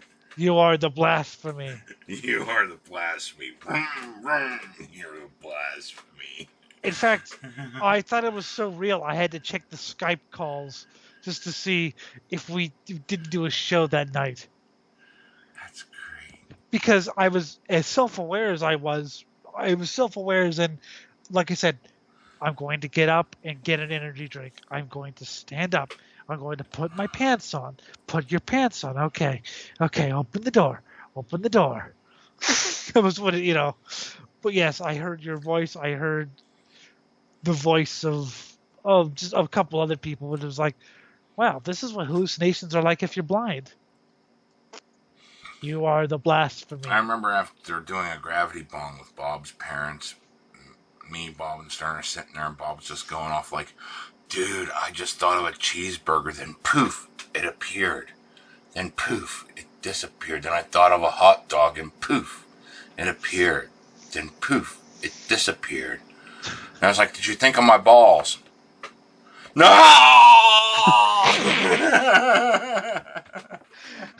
That reminds, we were hanging out eating hot dogs, as you do. Yeah. And a friend apparently had some acid, and I was eating. Dude, how could you eat that hot dog? What do you mean? You guys can't hear what mine's saying? And mine's saying, please don't eat, I have a family. I can't eat the hot dog. I was like, if you eat it, it'll shut up. Ah, it's screaming at me. It's screaming. Speaking of eating hot dogs, I remember this was in the age when this one gas station was like really, really ghetto. If you went to the same gas station today, like you'd actually see the roller grill cleaned. This is whenever they just let the hot dogs roll all day. Yeah. So these things were like, 10 hours on there. So, they were right. And we were so fucking tripped out of our skulls, we did not care. We grabbed our ghetto dogs and consumed them. And then we paid for more hot dogs than what we ate because the guy realized we were just on a lot of drugs. And he overcharged us on purpose. And we didn't care because we knew we were making a scene. And we were trying to be somewhat polite, even though we were knowing we were also assholes. So, we just put up with the overcharging because, fair is fair. Pretty in Pink saved my life once because I was extremely hungry and we went to same thing with ghetto dogs, only it was a convenience store. Mm-hmm. And give me 5 5 hot dogs. And Pretty in Pink's, you're not eating those. What do you mean I'm hungry? They're not even the same. No. They've been swimming in their own grease for 10 hours. Buy something in a package. But I want a hot dog. As when you're on high, you get all whiny and shit sometimes. Mm-hmm. Especially when you don't get your way. It's like a fucking baby. And she forced me to get package. Well, Bob, she didn't have the same liking for Bob as she did me. Bob bought the 5 hot dogs. I'm dying. I'm dying. Yeah, that's the typical reaction. And we drowned it in nacho cheese and, we had to make a fucking huge mess. Like I said, we did not mind. If we knew he overcharged us, we were at least within enough to know that much. But we did not mind because we knew we were making a scene. Well, yes. I love the one where Dave Brockie jumped headfirst into a vat full of nacho cheese. And Tony from Municipal Waste just looks at him like, how are you still alive? But yes. I ate something, and I think I ate like chips or something, and it was really good. But I was pissed at her being because I wanted hot dogs. Talking sense into you. Meanwhile, 30 minutes later, I'm dying. Oh wow! I'm glad I didn't eat those hot dogs. Anyway, I'm dying. What's the weather like outside? She was very patient. I mean, she and the other girl who put up with a lot of shit because I was young, and when you're young, you don't. Mm-hmm. You do a lot of stupid things, and you could be pretty demanding and annoying when you're a kid because, yeah, like I said, I wanted the hot dogs. Meanwhile, I think Bob might have destroyed his intestines that night. I don't know. Then there was truck stop sushi. Enough said.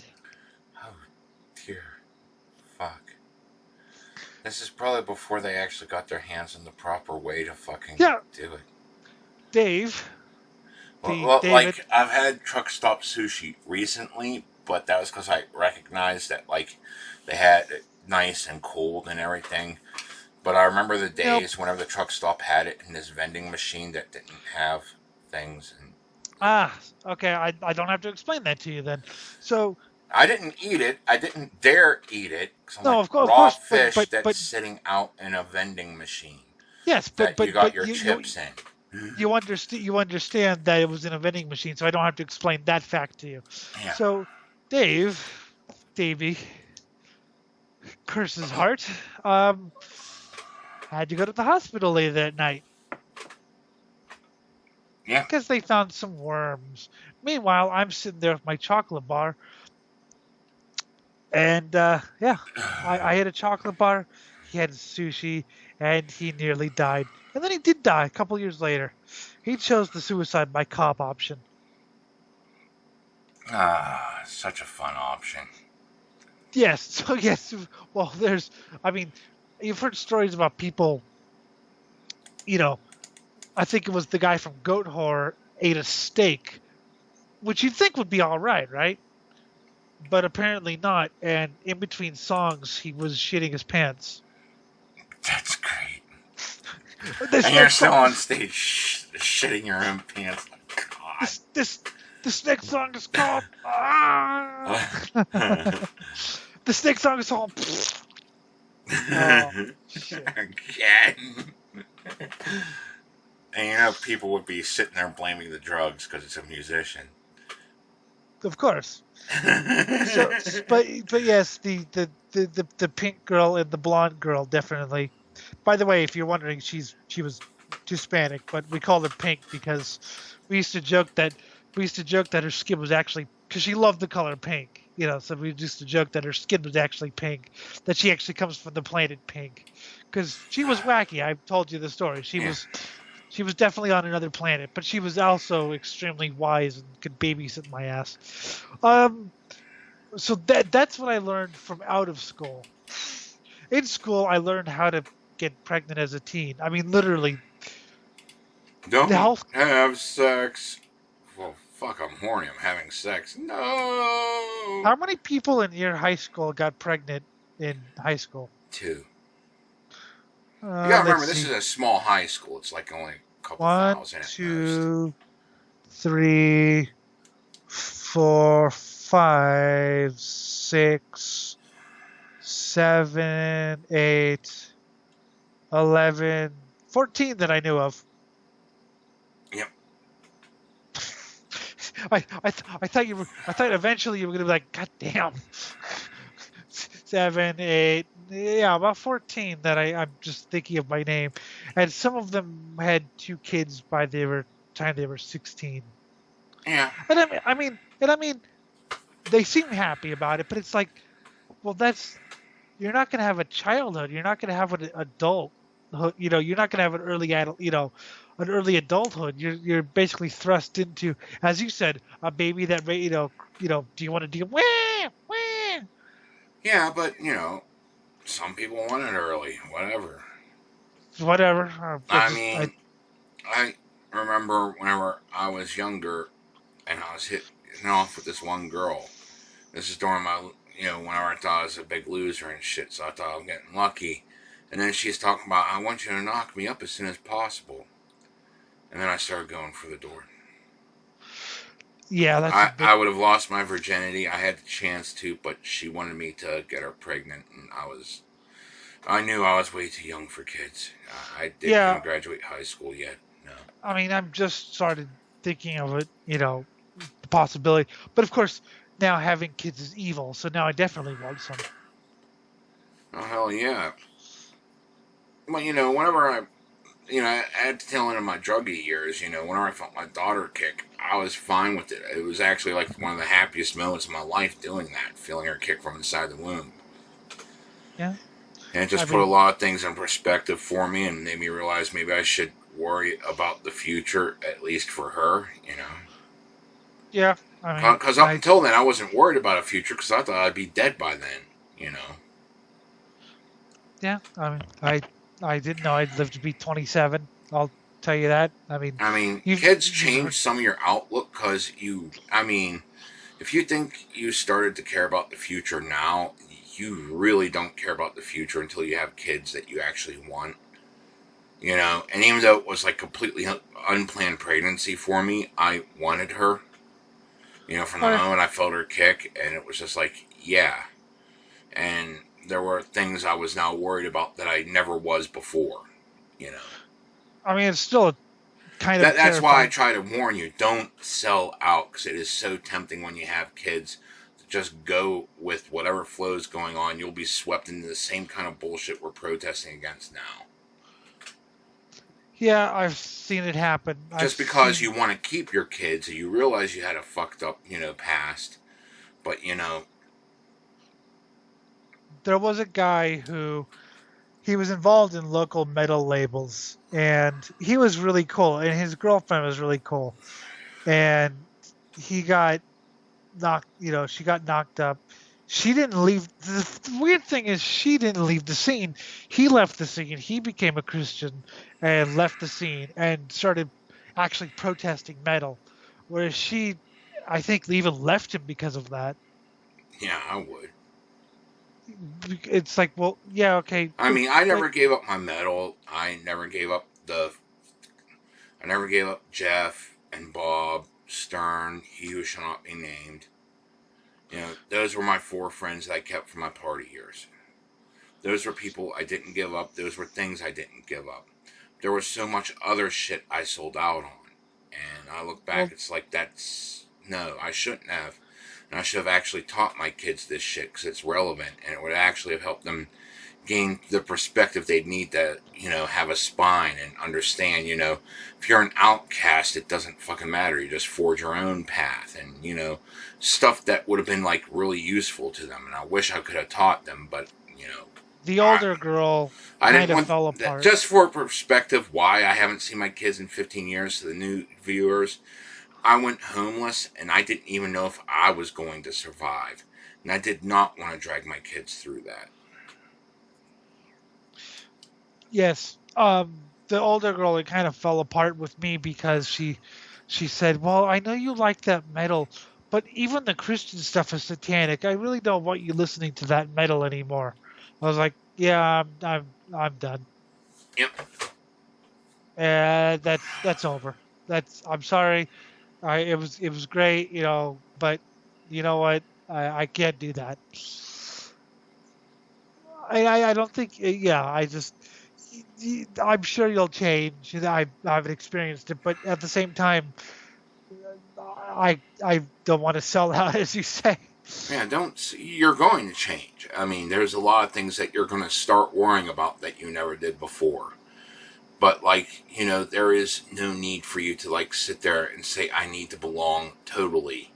Just go along with I gotta fake it enough to just get by. Yep. It's, like I said, still a kind of terrifying prospect, but I'm more open to it now than I was before. It's going to be terrifying until it happens. Then the sheer terror will climax instantaneously the moment you find out the kid's on the way. And then, right after that climax, either you're going to stay in terror mode or do what I did and just collapse out of a pure rush of emotions and, realize this is going to be it and I'm going to love this kid, regardless of how fucking crying and whiny they are. At least until they're a fucking bratty teenager. And then you could start hating. Could you just imagine little me's? Yeah, and I told you, teach them to be cannibals. Well, I'd have to have the mother's assistance. Yes. Because she needs to teach them all the sight things that I can't. Yes. where to cut and stuff. The choice cuts of meat on a human being. Yeah, so you have to get, but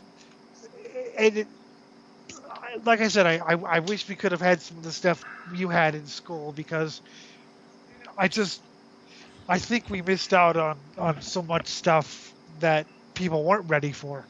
I mean, granted, the people who had kids in high school, they actually didn't seem happy. It was weird. They didn't. I thought it was going to wreck their life ASAP. Although, of course, now it's been, 9 years? I don't know. Maybe they're all drug addicts. I mean, it does. The younger you have them, it does wreck your life. I've noticed this with the people I've seen that had kids in high school. But at the same time, they love that child. They're happy, and they're helping them grow. And, that's the important part. You're teaching them. You're trying to get them to, go off in the world and do their own thing. You realize they're at the starting point of they have no concept of anything. And you have to give them as much of a concept of what you know as possible. I think the circumstances are better. There was definitely a stigma a couple of years ago where if you were a pregnant teen, you were basically thrown to the wolves. Oh, yeah, that was even in my day.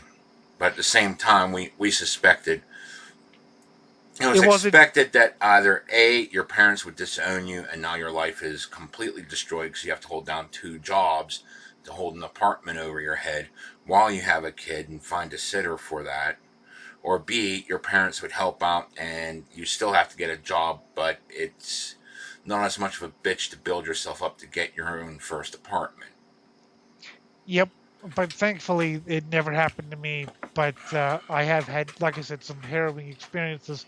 It's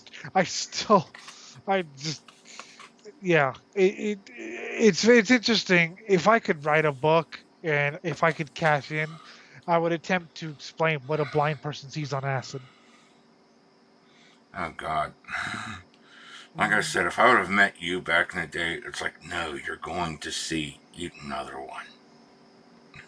And then Pink Girl would be like, he's already eaten 12. What are you doing? 12? That's nothing. He has to see eat 12 more. Wait, you just cut off a 12? What the?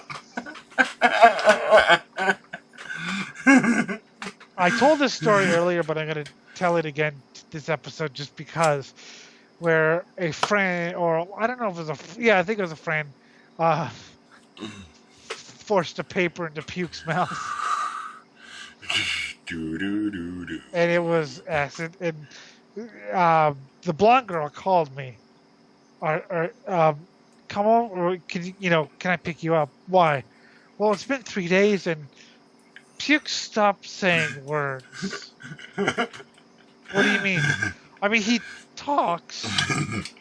He just doesn't make any sense. Or the time where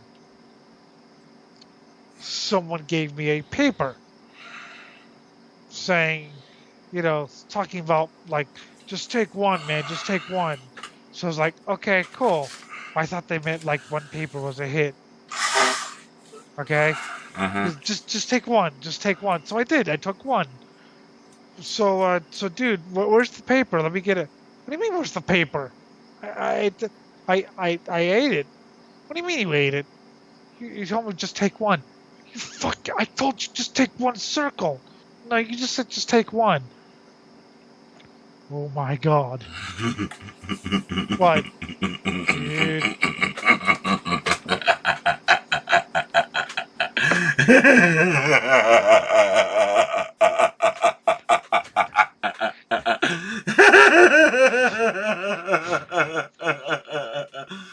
I love that. That's like I just told my first time on acid. Yep. I can get what you're going from. It was a time you are not expecting. Just like I had so much fun cleaning toilets to get a ride. No. I haven't finished the story yet. Go ahead. So because basically he wanted some. He I was going to hang on to the thing and he was gonna. So yeah, dude, are you okay? Yeah, I'm perfectly fine.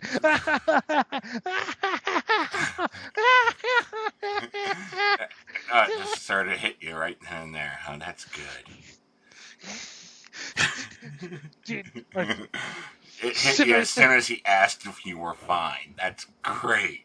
Yes. And then he said, dude, sit right there. And I said, there's no there.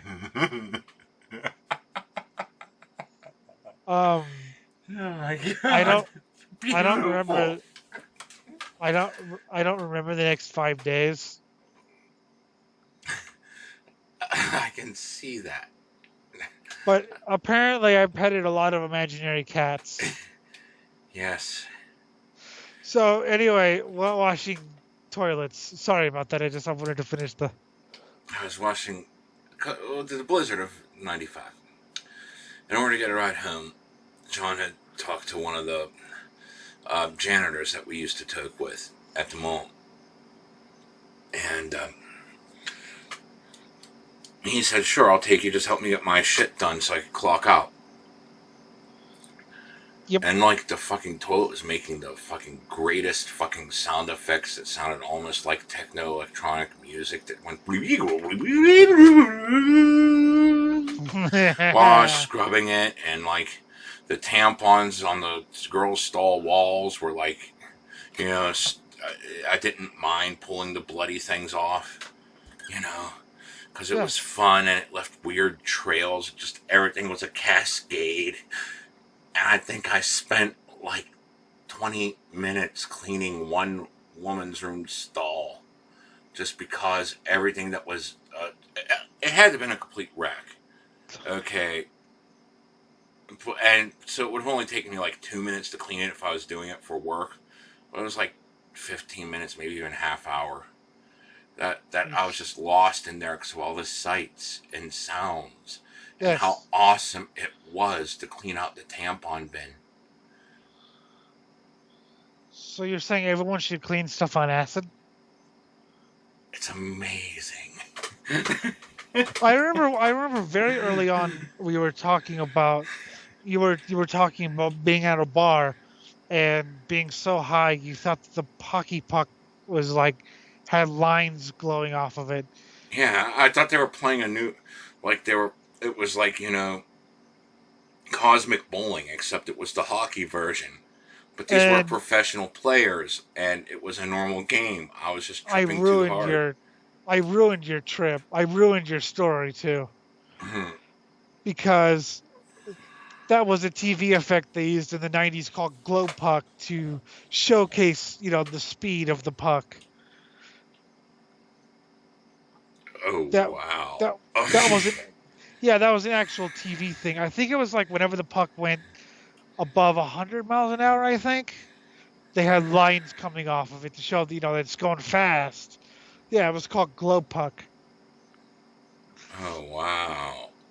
So I was hallucinating, yet not simultaneously. Yes. That is so awesome. I'll send you a video after the show and you can see for yourself. Yes, you were hallucinating, but not hallucinating. That's great. Yes, it's fucking fantastic. Because, yeah, you told me about that. I was like, I just watched the thing on this, actually. Remember, kids, don't do drugs. But if you do, try to be as responsible as you can, because pure responsibility on drugs is impossible. And for God's sake, know someone who can look after you. Oh, yes. You need a babysitter, especially your first time. I mean, it's funny. On anything. Anytime you try something new, you need a babysitter. I talk about how wild the pink girl was and how she was off on her own other planet. But, you know, obviously that's just her quirky personality. She was actually very wise and mature if she wanted to be. And she's the best babysitter, her and the blonde. Puke was good too, but he would encourage. And the blonde, no, step back. No, these are nails. This is shrapnel. Step back. Why do you know, of course, why do you have to ruin my fun? Because you're going to get killed. Mm-hmm. I mean, that was before we did drugs, though, so, you know. Fucking drama queen. And, of course, as soon as it happened, you were right, oh my God. I almost died. She's like, apology accepted. You gotta love that.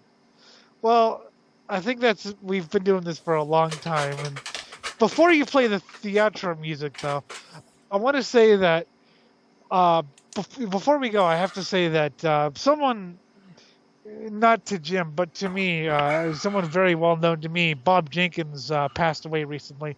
Very well known motorsport and Indy 500 commentator. And without him influencing me as a kid, just by hearing his voice, I don't think we would listen. I don't think you would be listening to the show, because although the show's nothing like what he did, his inspiration is very, very felt. So, goodbye, Bob Jenkins. He was 74 years old. Awesome. That's a good run. Anyway. Yep. This has been the Swine Brothers Show. Drugs. This has been the Swine Brothers After School Special. Yep, After School Special. Remember, kids, don't do drugs, but if you do a lot of them. Well, hopefully not that much that you die, but trust me, you'll probably not know anything.